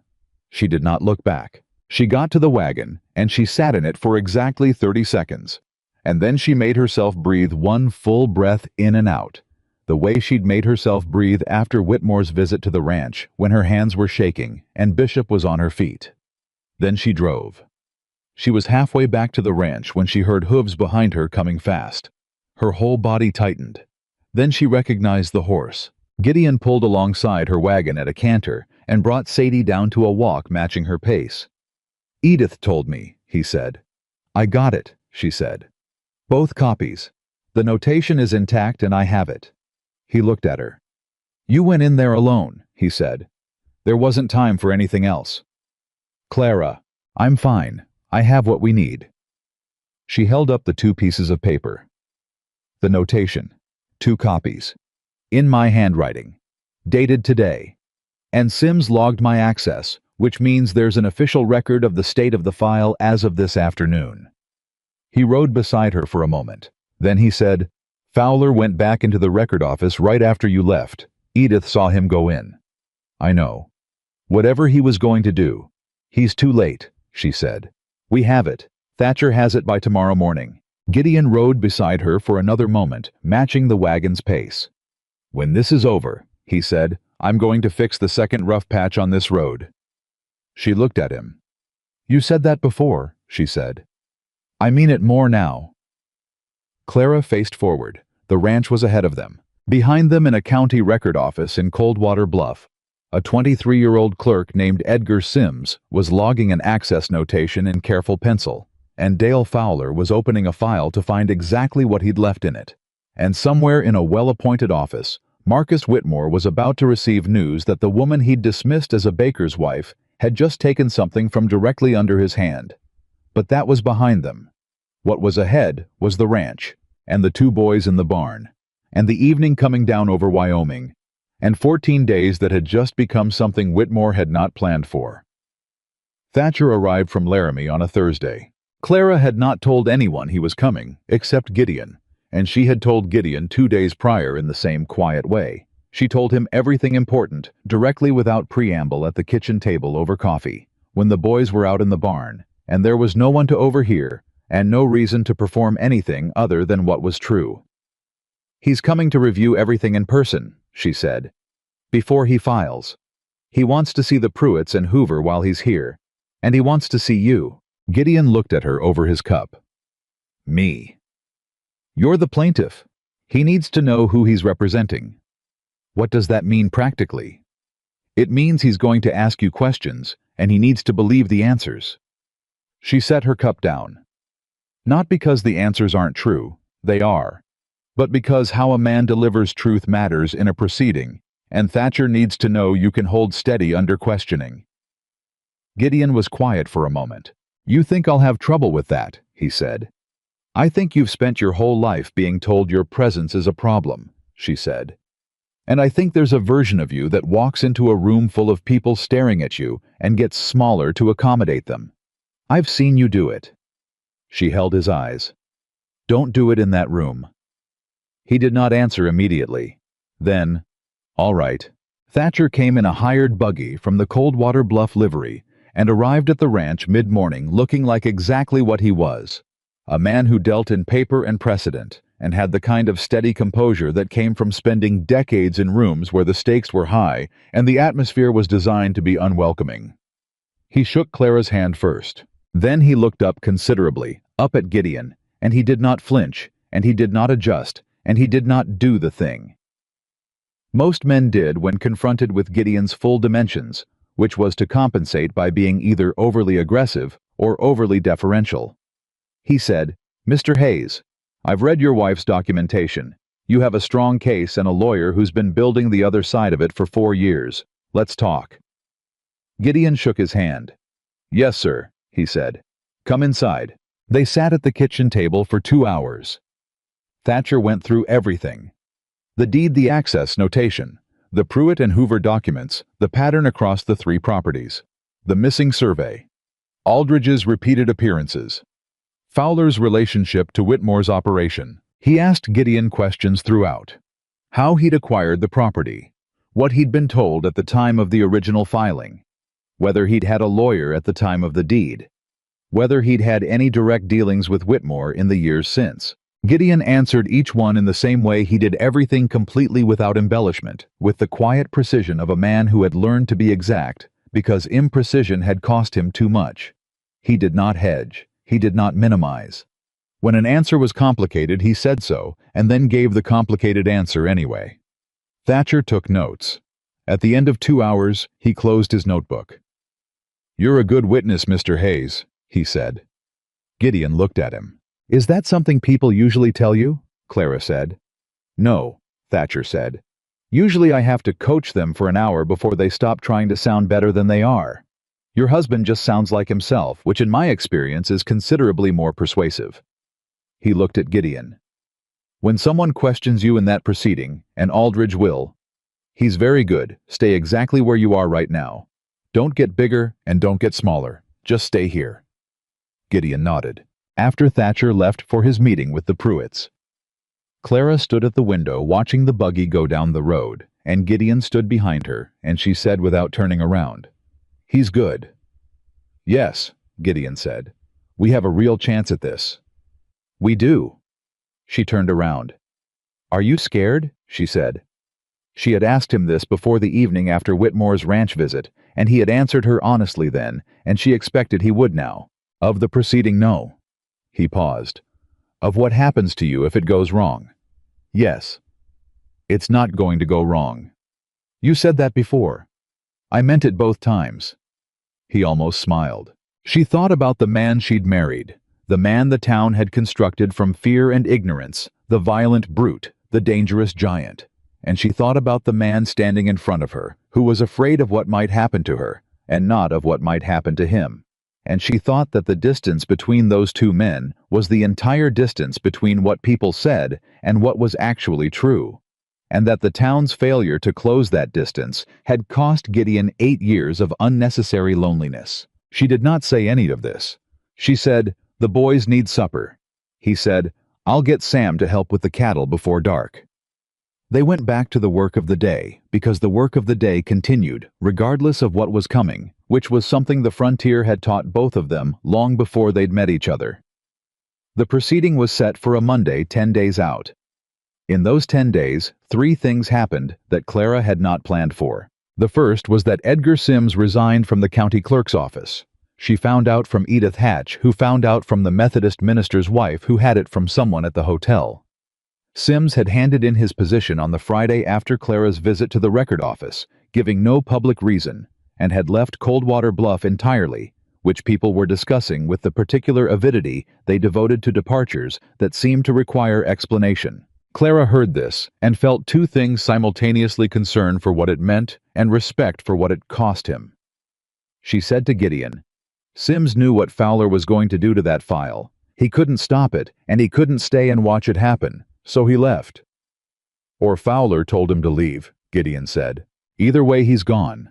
Which means the access notation he logged, the one confirming the file was intact, when I reviewed it, is now logged by someone who is no longer employed by the county, and who Fowler cannot instruct to alter it after the fact." Gideon absorbed this. "That's actually better for us." "It's considerably better for us, yes." She wrote to Thatcher that evening.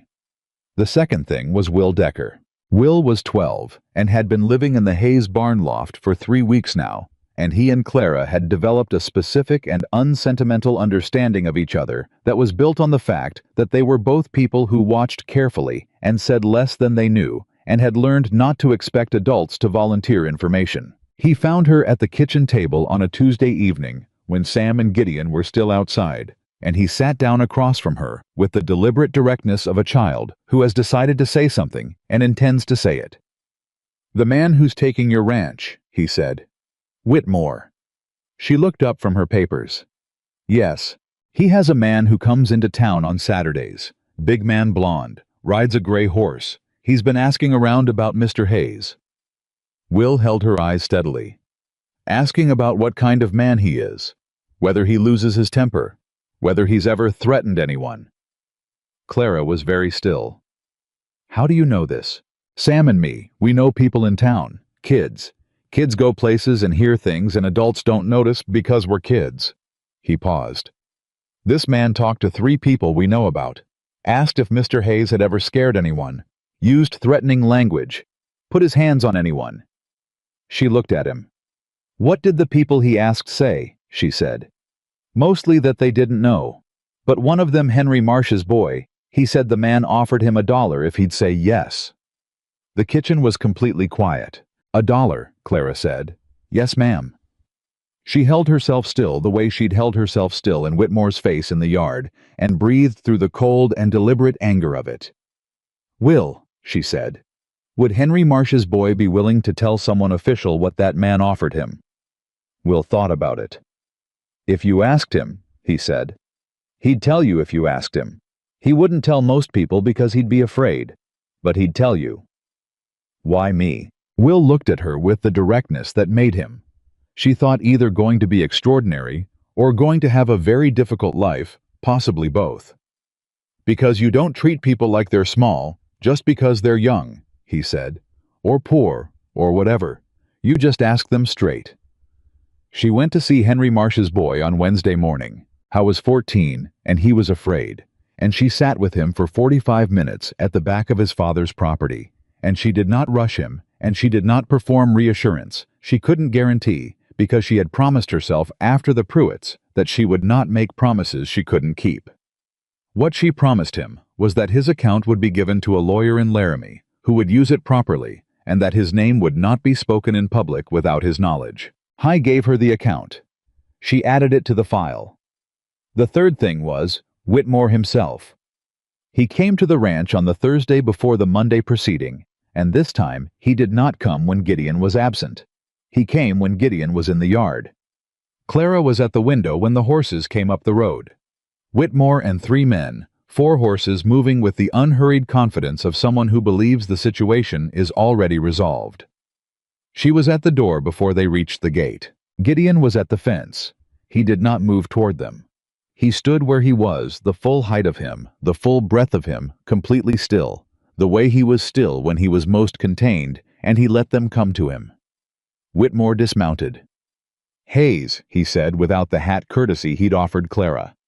"Whitmore," Gideon said, "I want to give you one last opportunity, before Monday.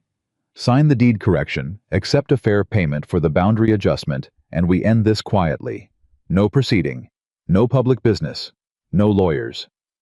He said it with warmth he always deployed, but it was thinner now, the warmth of a man who is no longer bothering to fully maintain the performance. You have a wife now, a home. I'm offering you the chance to protect that. Clara came down from the porch. She did not hurry. She walked across the yard and stood beside Gideon, and the three of them. Whitmore and the two Hayes formed a triangle in the middle of the yard that told its own story about what had changed since Whitmore's first visit. "That's very generous," she said. "We decline." Whitmore looked at her. The warmth went another degree thinner. "Mrs. Hayes, I've sent James Thatcher of Laramie a complete package," she said.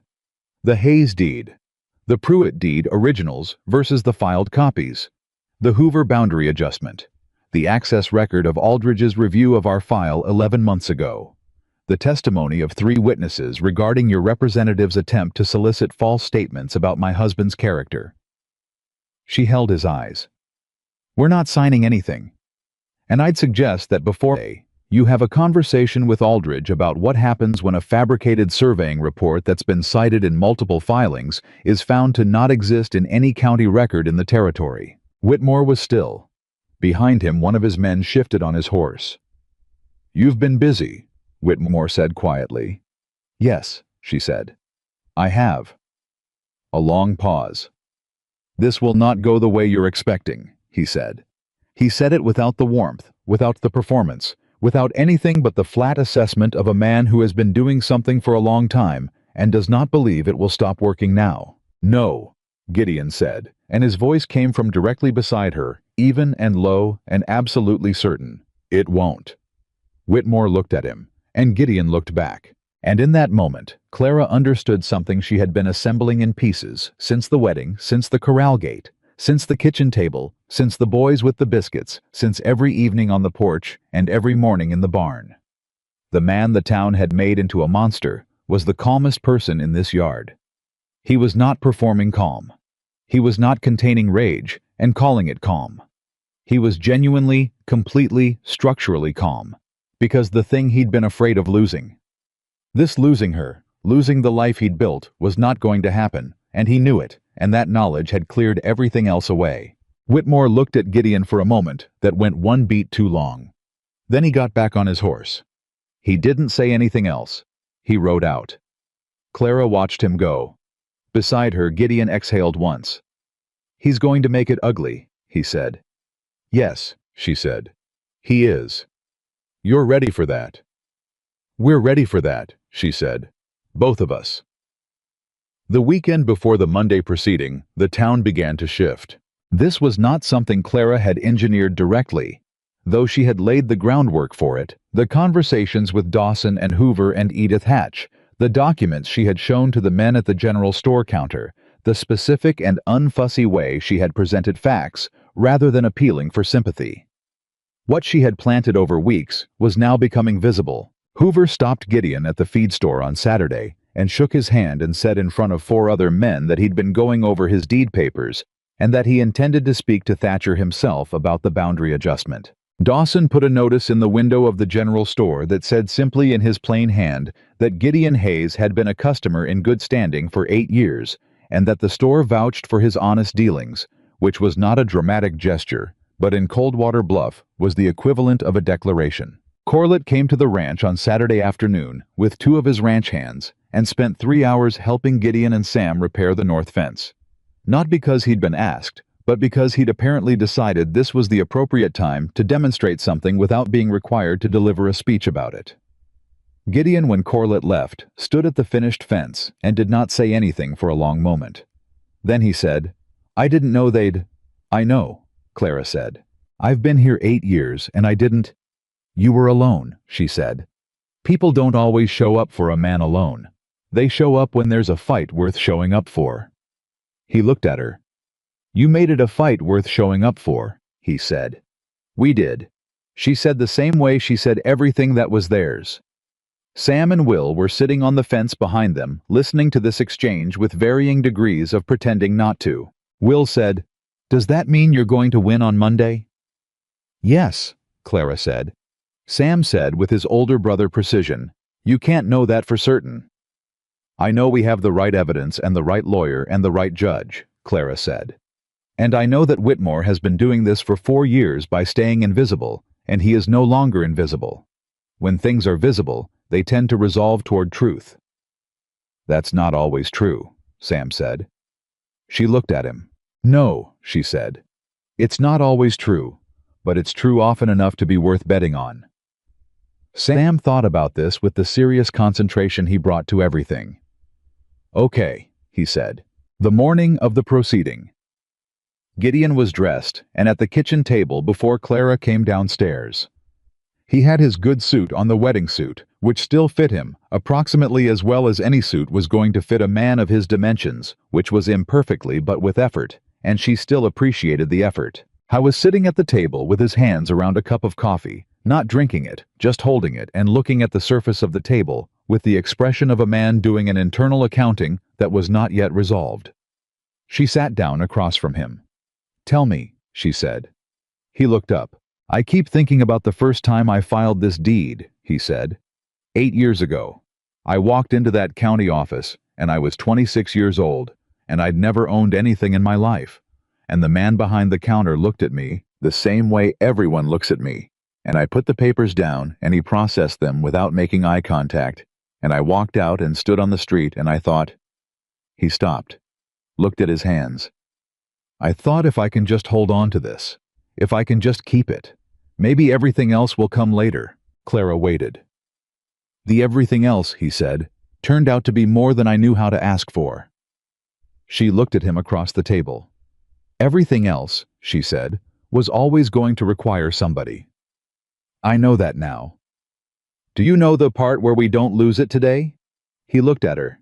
"Yes, ma'am," he said. "I know that part."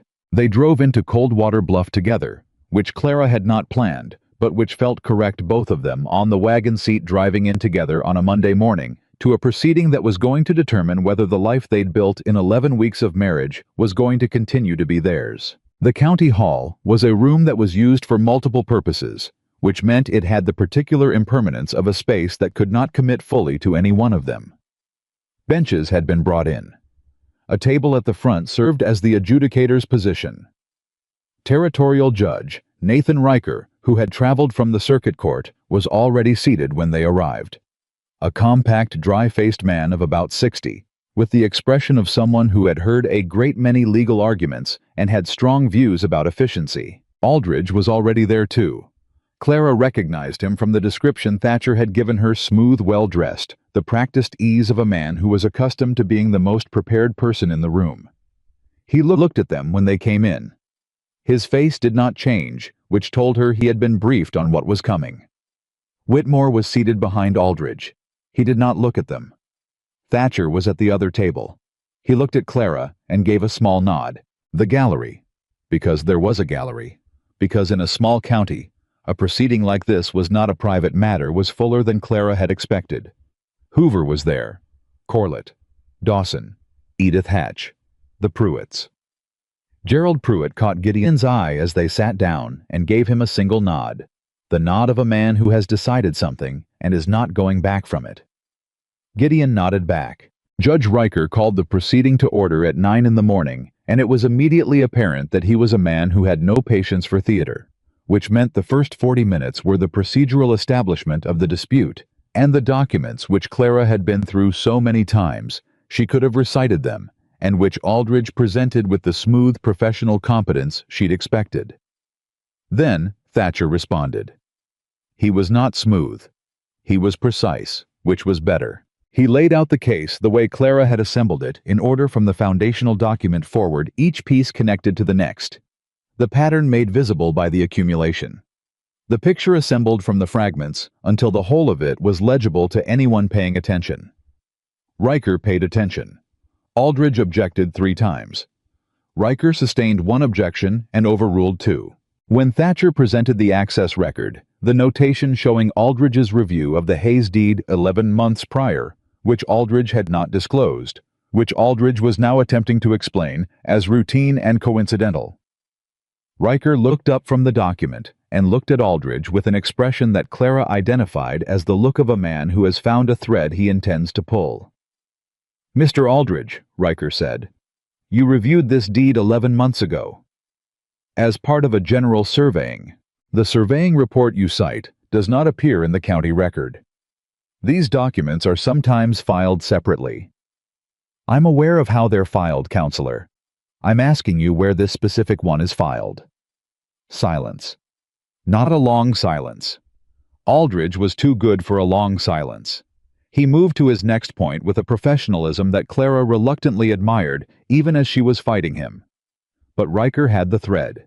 He did not let it go. The twist arrived at 11:15, which was not where Clara had expected it. Aldridge called a witness. The witness was Dale Fowler, the county clerk. Clara felt Gideon go still beside her, and she put her hand on his arm once briefly, which was not a signal to be calm. He was calm, but a signal that she had seen it too. Fowler took the position at the front of the room, and Aldridge walked him through a testimony that was carefully constructed that the Hayes deed had an irregularity in the Northwest notation, that this was a clerical matter that had come to the county's attention through routine review, that the county clerk's office was prepared to certify the disputed survey's existence based on historical record.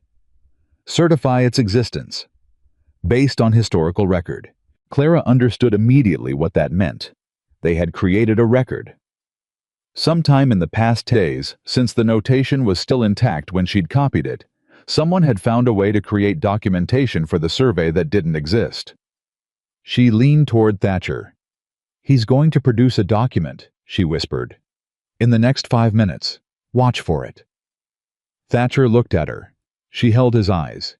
He turned back to Aldridge and Fowler. 4 minutes later, Aldridge produced the survey. It was a single-page, clean and official-looking, with a county seal and a date from 3 years prior. The date was before any of the transactions in which it had been cited. The gallery murmured. Riker held out his hand for the document. Thatcher was on his feet. "Your Honor," he said, "I'd like to examine that document." "You'll have your opportunity," Riker said, still looking at the survey. He looked at it for a long time. Then he said, "Mr. Aldridge, who prepared this document?" "The County Surveying Office, Your Honor, 3 years ago. And it wasn't entered into the public record at the time of preparation. As I noted, these are sometimes filed. Mr. Aldridge." Riker's voice had not changed in volume, but it had changed in something else. "I have been on this circuit for 19 years. I have reviewed a considerable number of survey documents. This one was not prepared 3 years ago." The room went very quiet. "The paper," Riker said simply. Clara heard Gideon's breath next to her. She understood what Riker had seen. The paper was wrong. New paper. Not 3-year-old paper. Not the yellowed-handled quality of a document that had existed in a county file for 3 years. New. Clean.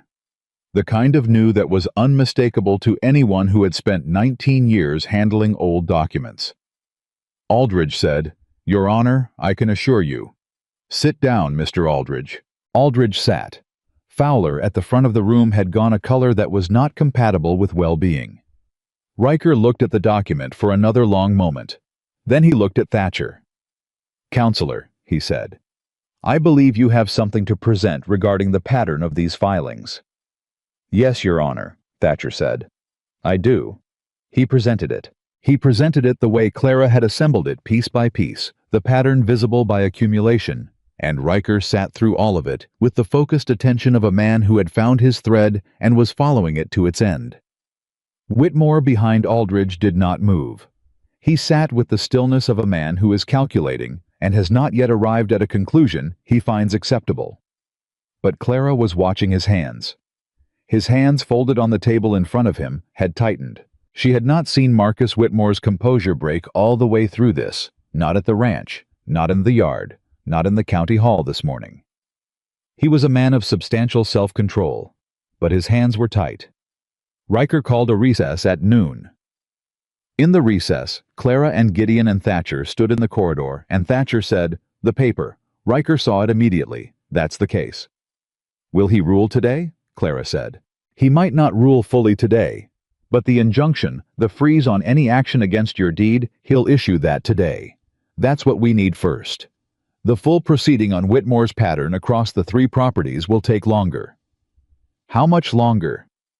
"Weeks. Possibly a month." Gideon said, "The ranch is secure." With an injunction, yes, he can't touch the deed while the proceeding is active. Gideon stood in the corridor, and Clara watched him absorb this, the partial victory of it, the thing secured today, the full resolution still pending, and she watched him decide cleanly and completely that this was enough. All right, he said. That's enough for today. Riker issued the injunction at 2 in the afternoon. He issued it with the flat efficiency of a man who had made his decision before the recess and was now executing it. He cited the irregularities in the presented survey. He cited the access record and its timeline. He cited the pattern of similar documentation across the Pruitt and Hoover properties. He cited the testimony to be provided by Gerald Pruitt and Vincent Hoover, who were present and whom he asked to stay available for subsequent proceedings. He looked at Aldridge when he finished. "Counselor," he said, "I would advise your client to engage in a candid conversation with you about the territory's statutes regarding fraudulent documentation before the next hearing." Aldridge said nothing. Whitmore behind him said nothing. The room filed out slowly, the way rooms file out after something significant. People moving carefully, not in a rush, as though they needed a moment to recalibrate. Clara and Gideon came out of the county hall into the afternoon, and the light hit differently than it had going in that morning, the way light does when something has changed, and the world is the same world, but you are standing in it differently. Gerald Pruitt was waiting on the steps. He looked at Gideon. He put out his hand. Gideon shook it. "That man took 20 years of work from us," Gerald said. His voice was rough. "My father's and ours, and I thought nobody was ever going to—" He stopped. "I thought it was just gone." Gideon said, "It's not over yet." "I know, but it's not nothing either." He looked at Clara. "You went after something that was already done. You didn't have to do that." "It was connected to ours," she said. "It still wasn't yours. You didn't have to." She held his eyes. "We're neighbors," she said. "That makes it mine." Pruitt nodded once. Then he went down the steps to where Nora was waiting, and Nora took his arm, and they walked away together in the way of two people who have been carrying something heavy for a long time and have just been permitted to set part of it down. Corlett came down the steps and shook Gideon's hand. Dawson did the same. Hoover stopped and said, "My deed comes next. I want Thatcher." "I'll tell him," Clara said. One by one, the people came by who had come to watch, and the experience of the town that had been arranged against Gideon Hayes, or had allowed itself to be arranged, or had simply been too uncertain to arrange itself. Otherwise, beginning slowly and imperfectly to rearrange was not a simple thing. It was not forgiveness. Not entirely. Not yet. But it was a beginning. Gideon accepted each handshake with the same equanimity he brought to everything, and Clara watched him do it, and thought about what she had said the night before the proceeding about people showing up when there was a fight worth showing up for. She had been right about that.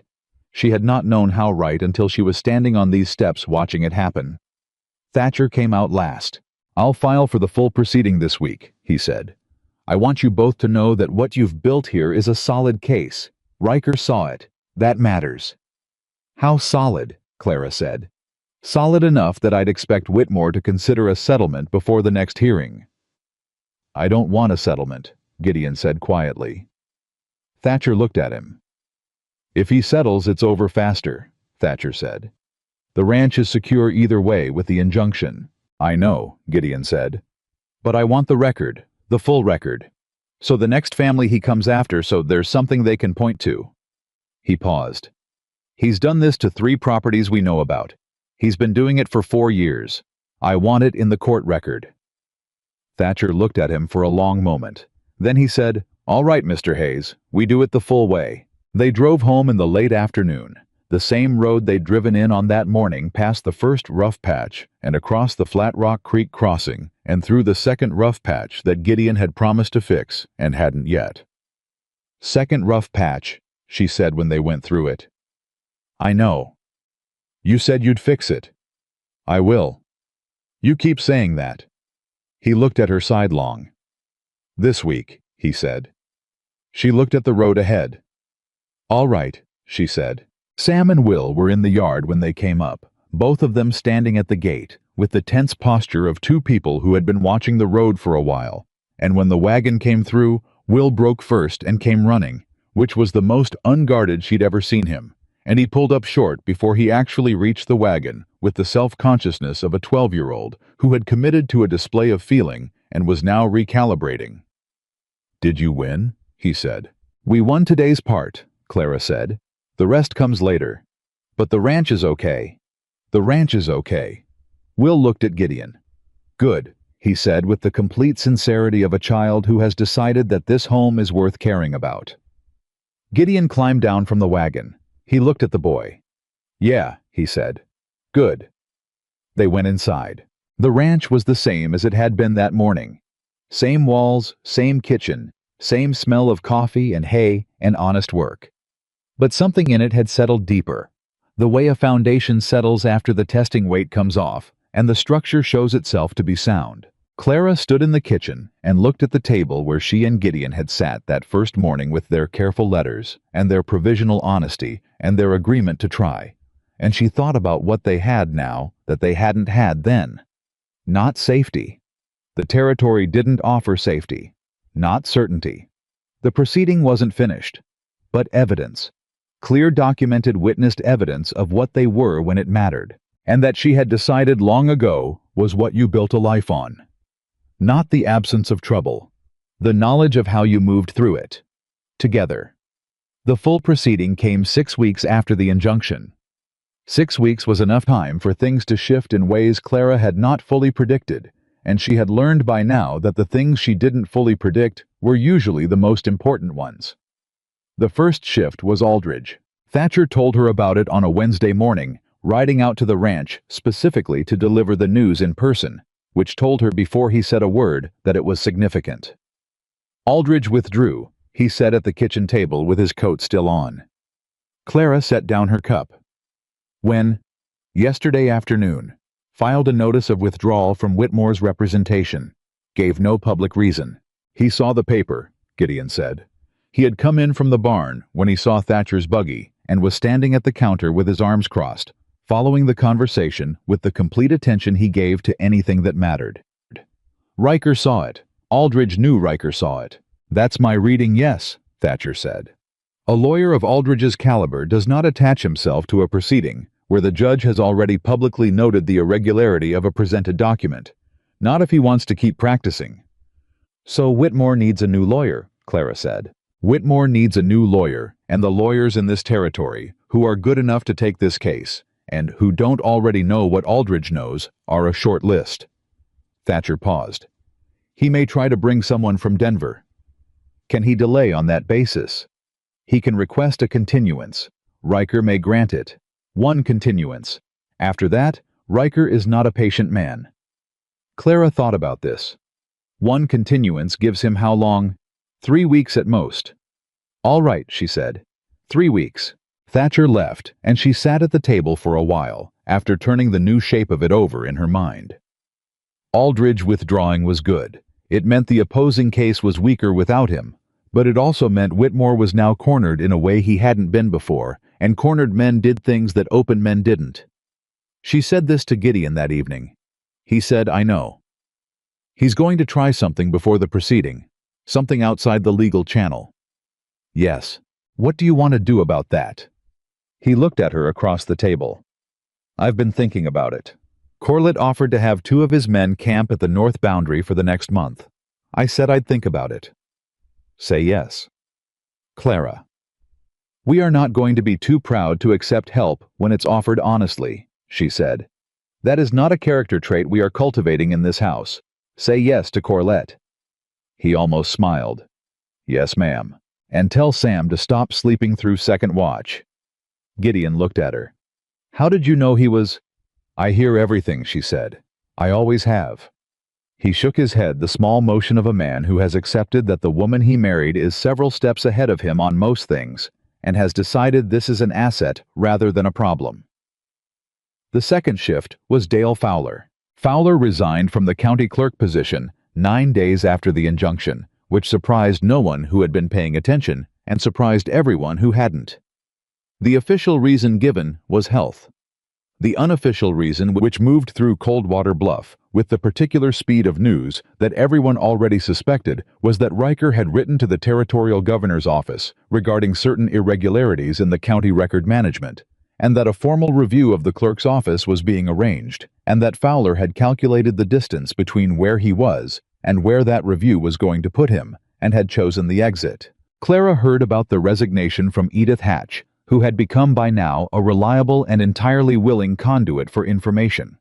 Partly because Edith was the kind of woman who believed that accurate information correctly distributed was a moral good, and partly because she had decided somewhere in the course of these weeks that Clara Hayes was worth backing. "He's gone," Edith said on her front porch with the satisfied precision of a woman delivering news she has been waiting to deliver.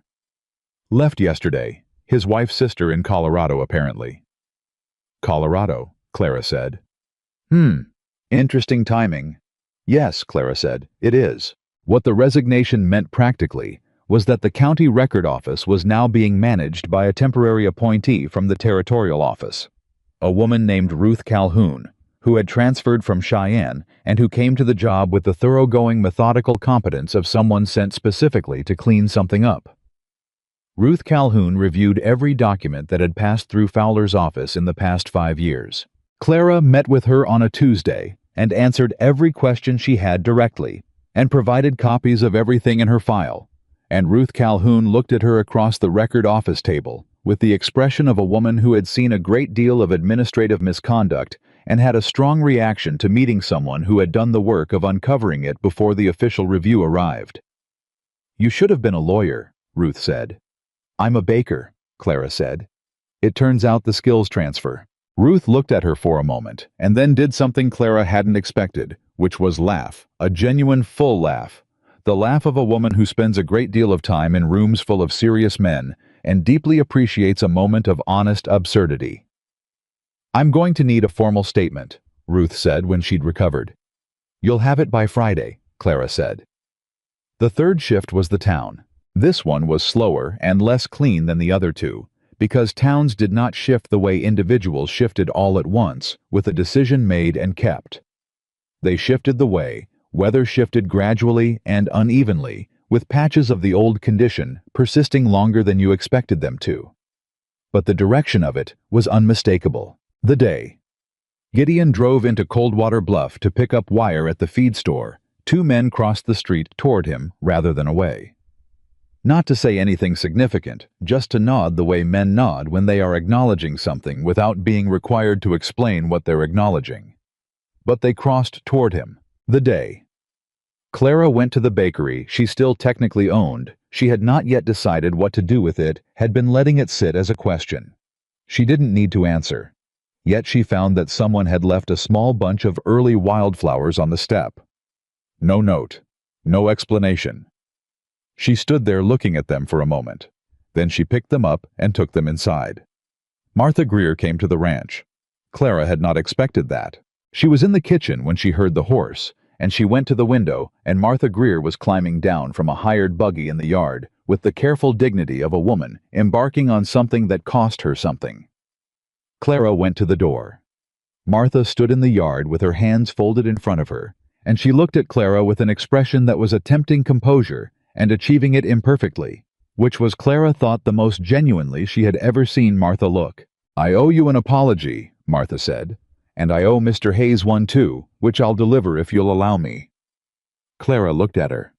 "Come in," she said. Martha sat at the kitchen table. Gideon came in from outside at Clara's call and stood in the doorway with his hat in his hands, which was where he always stood when he was uncertain of the social architecture of a situation. And Martha Greer looked at him. Really looked the way she clearly had not done in the years she'd been warning people about him, and she said, "I said things about you that were unkind and untrue, and I repeated things I didn't know were true, and should have known better than to repeat. I'm sorry for it." The kitchen was very quiet. Gideon said, "I appreciate that, ma'am." Not warmly, not coldly, simply with the complete sincerity he brought to everything, which was neither more nor less than what was said.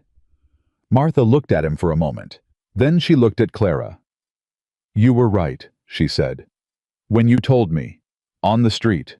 You were right and I was wrong, and I'd rather say it plainly than spend more time not having said it. I know it wasn't easy to come here, Clara said. No, Martha said. It wasn't. She paused. Can I bring something? To the ranch. Sometime. Socially. Clara held her eyes. Yes, she said. Come Sunday if you want. I'll have pie. Something in Martha's face relaxed that had clearly been tight for a while. She left 10 minutes later, and Clara stood in the doorway watching her go, and Gideon came to stand beside her. You didn't have to do that, he said. Yes, I did, she said. People who find their way to the right side of something deserve a door to come through. He was quiet for a moment. You're a more generous woman than I am a man, he said. You gave 2 cold, hungry boys biscuits before you knew their names, she said.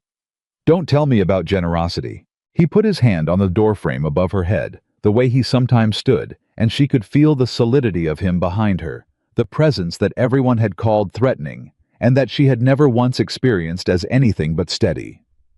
I fixed the second rough patch, he said. She turned to look at him. When? This morning, before Thatcher came. She looked at him. You said you'd fix it this week.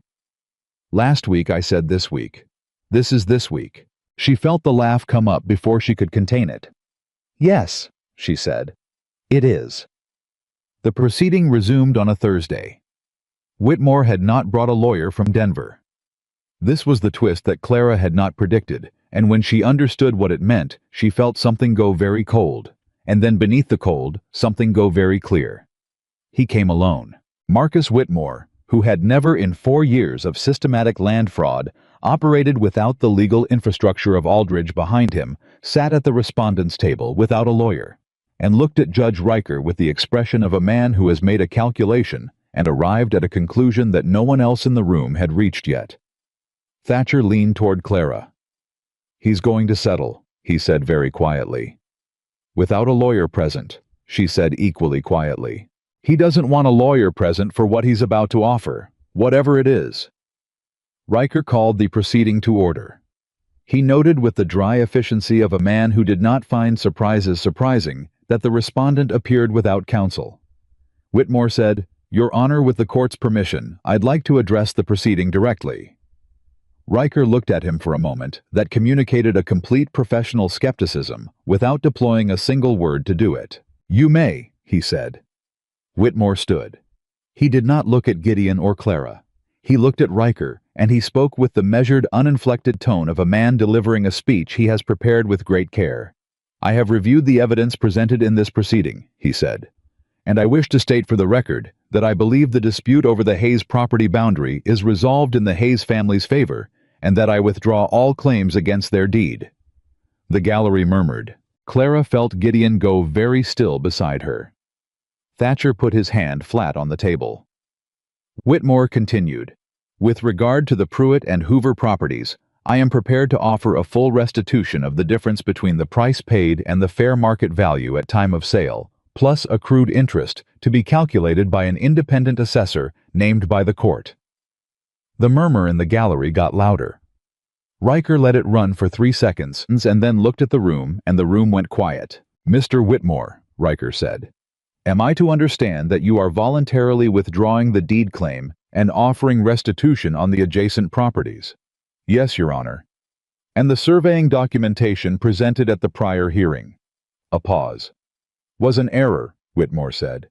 One I take full responsibility for. The word error was so precisely chosen and so carefully inadequate that Clara felt the absurdity of it physically, like a stone dropped into still water. Error. 4 years of systematic construction. 3 families' land. An entire apparatus of fabricated documentation. An error. She had her hand on Gideon's arm before she knew she'd moved it. He covered her hand with his without looking at her. Riker looked at Whitmore for a long moment. Then he said, The court will take a 15-minute recess. In the corridor, Thatcher said, He's protecting himself from criminal prosecution. A voluntary settlement with restitution is significantly harder to build a criminal fraud case on top of. It muddies the record. Can you still pursue it? Clara said. The territorial office can, "It's not in my mandate, but Ruth Calhoun has the records and the territorial governor's office has been in contact with Riker and a man like Whitmore, who has been operating this way for 4 years across 3 counties." Thatcher paused. "He's bought himself time, not absolution." "But Gerald Pruitt gets his money back," Gideon said. "Yes. Hoover gets his boundary corrected. Our deed is clear of record." Gideon was quiet for a moment. "Then let him have the time," he said. "The rest isn't ours to carry." Clara looked at him. "You're sure?" she said. "The land is ours. The record is clear. The Pruitts get something back." He met her eyes. "That's what we came here for." She held his gaze. "All right," she said. "Then we're done." Riker accepted the settlement terms and issued the formal orders before noon.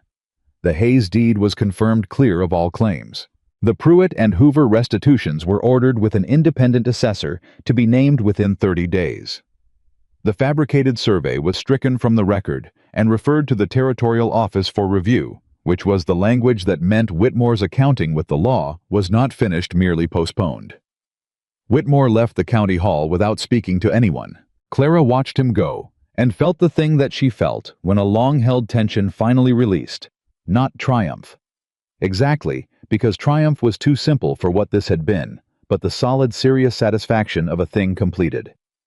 Gerald and Nora Pruitt were in the gallery. Gerald was holding his hat in both hands, and he was not a man who showed things easily, but his jaw was working in the way jaws work when a person is keeping something in by main force, and Nora had both hands pressed over her mouth, and when the orders were read, she put one hand down and reached for her husband, and Gerald Pruitt, 60 years old with a bad hip, and 20 years of work taken from him, and given some portion of it back today, put his arm around his wife and held on. Clara looked at them and felt something move through her that she did not try to name. She turned to Gideon. He was watching the Pruitts too. He looked down at her. She said, "We should go home." He said yes. They said goodbye to Thatcher on the steps, and Thatcher shook their hands with the compressed sincerity of a man who did not perform sentiment, but who felt it, and said he would be in touch regarding the Territorial Office proceedings, and that if they ever needed him again, they knew where to find him. Corlett was outside and shook Gideon's hand and said, "Drinks at the hotel, my treat." Gideon said, "Thank you, Corlett, another time." Corlett looked at Clara. She said, "We have 2 boys at home." Corlett nodded with the immediate understanding of a man who grasped the sentence completely. "Another time," he agreed. They drove out of Coldwater Bluff for what Clara counted as the 40th time on that road, and the first rough patch was the first rough patch, and the Flat Rock Creek crossing was the Flat Rock Creek crossing, and then came the second rough patch, and she braced automatically, and the wagon went through smooth. She looked at Gideon. "How was watching the road?" "You actually fixed it," she said. "I said I would." "You said it 3 times before you did." "The first 2 times were preliminary," he said. She laughed. He smiled the full smile she had seen only a handful of times. The unguarded one, the one that started in his eyes before it reached his mouth, and that made him look briefly like the 26-year-old who had walked into a county office with a deed and a hope, and the terrifying belief that a thing he'd built with his hands might actually be his. Sam and Will were in the yard. This time, Will did not pull up short. He came all the way to the wagon and looked up at them from the yard with his watchful eyes and said, "Well, it's done," Clara said. "All of it. The deed is clear, the rest will follow." Will took this in. Then he said, "I made supper." Clara stopped. "You made supper," she said. "Sam helped. It's not very good." "It'll be fine," Gideon said, climbing down. "It's beans," Will said. "Sam burned the first batch." "I didn't burn them," Sam said from the barn door. "I caramelized them." Gideon looked at Clara. She looked back at him. The laughter came up from somewhere deep and real, and it caught them both at the same time, and it filled the yard, the way laughter fills a yard when it has been waited for and is finally permitted completely without reservation. Will looked between them with the satisfaction of a boy who had successfully produced a desired result, even if the mechanism wasn't entirely what he'd planned. They went inside. The beans were as advertised, not exceptional. Clara ate them without comment and said they were good because she had spent 9 years making bread before sunrise for people who didn't say thank you and had no objection to expressing gratitude when it was earned. And 12-year-old Will Decker standing at a stove because he wanted to do something useful was something that would be thanked properly. "These are good," Gideon said with the straightforward conviction of a man who had eaten his own biscuits for 8 years and had a calibrated standard. Sam looked at Will. Will looked at Sam. "Don't," Sam said. I'm not saying anything," Will said. They ate. After supper, the 4 of them sat on the porch. All 4 of them, which had become a thing that happened without anyone deciding it would happen. A pattern assembled from small repeated acts, the way all real patterns were, and Bishop arranged himself across Gideon's feet with his immovable commitment, and the evening settled over the Wyoming land in the long, slow way of summer evenings. Sam said from his seat on the step, "What happens now?" Clara looked at him. "What do you mean?" "With the ranch, with everything." He was looking at his hands the way he looked at things when he was asking something he'd been working up to for a while. "Will is going to say I'm asking something dumb." "I'm not," Will said. "The thing is," Sam said, "we've been here almost 2 months, and nobody said anything about—" He stopped. Clara looked at Gideon. Gideon looked at Sam. "Nobody's said anything," Gideon said, "because some things don't need to be said to be decided." He paused. "You're here. You're staying. That's what's happening." Sam looked up. "You don't have to." "Sam," Clara said, "look at this ranch. Look at the north fence, which is now repaired, and the east drainage, which is now managed, and the supper that was just made in our kitchen. Do you think 2 people can do all of that?" A pause. "No," Sam said. "Then stop questioning the arithmetic," she said. Will said with the directness that was his particular gift, "So we live here." "You live here," Gideon said. "For how long?" "For as long as you want to," Clara said. "And after that longer." Will looked at her. Then he looked at Gideon. Then he nodded, once the nod of a boy who has arrived at a conclusion and intends to keep it, and turned back to look at the darkening land without another word, which was exactly the response that needed no addition. The night came down over Wyoming, the way it always did, big and dark and full of stars that had been there a great deal longer than the humans looking at them. Gideon said very quietly, "Clara." "Yes." "Thank you." She looked at him. "For what specifically?" "For the letter," he said. "The first one. For coming out here when the town thought you were making a mistake." She thought about that letter, the one she'd written at her kitchen table after the county board, with the folded notice in her pocket, and Martha Greer's voice still faintly in her ears. The letter that was not long and was not complicated, and had simply said, "I read your notice, and it was the first honest thing I'd seen in 9 years. You thanked me already," she said. "At the wedding. I thanked you for coming. That was different." He was looking at the land. "I'm thanking you now for who you turned out to be." She held that for a moment. "Who did I turn out to be?" she said. He turned to look at her. "The person who saw me," he said, "when nobody else bothered to look." Clara looked at the man beside her. The man nobody had wanted, who the town had made into a legend of danger and strangeness, who had built a life alone from the ground up, because he had nowhere else to put his enormous and underestimated heart. And she thought about what it cost to be looked at and found wanting for so many years, and what it must have felt like to stop expecting anything different. She thought about what it cost her too. All the years of being told she was too plain, too quiet, too stubborn, too much in some ways, and not enough in others. All the years of making herself smaller to fit into spaces that had never quite been shaped for her anyway. She had stopped making herself smaller. He had stopped bracing for the verdict. And in the space that opened up when they'd both stopped, something had been built that was sturdier than anything either of them could have constructed alone. "Gideon," she said. "Yeah.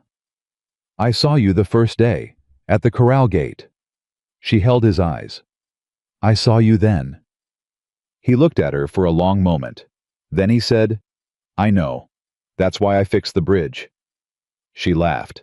He put his arm around her on the porch of the ranch that was theirs, clear of claim, settled of record, built on 8 years of solitary faith and 11 weeks of the best partnership she had ever known.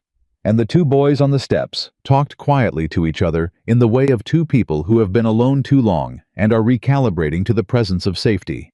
And Bishop slept on Gideon's feet with the total conviction of a very old dog who had always known this was going to work out. Months later, when people asked Clara how she had known how she had read a single notice on a county board and driven 3 hours across rough Wyoming land to marry a man the whole town was afraid of, she always gave the same answer. She said, "He warned me about the bridge." People always waited for more. She never gave more because there wasn't more to give. It was the whole answer. The whole of it, a man who saw a hazard in her path and took the trouble to say so, who drew a map in the margin of a letter so she wouldn't have to find out the hard way, who fixed things that needed fixing, even when it took him 3 tries to get around to it, who asked for nothing beyond the one thing everyone deserved: a chance. She had given him that chance, and he had given her the same, and between them, they had made something that neither the town's gossip, nor Whitmore's lawyers, nor 4 years of calculated fraud had managed to take. The giant cowboy nobody wanted had built an empire with his hands and filled it with his heart. And the quiet woman nobody saw had walked through his gate with her eyes open and changed everything. That was the whole story. That was enough.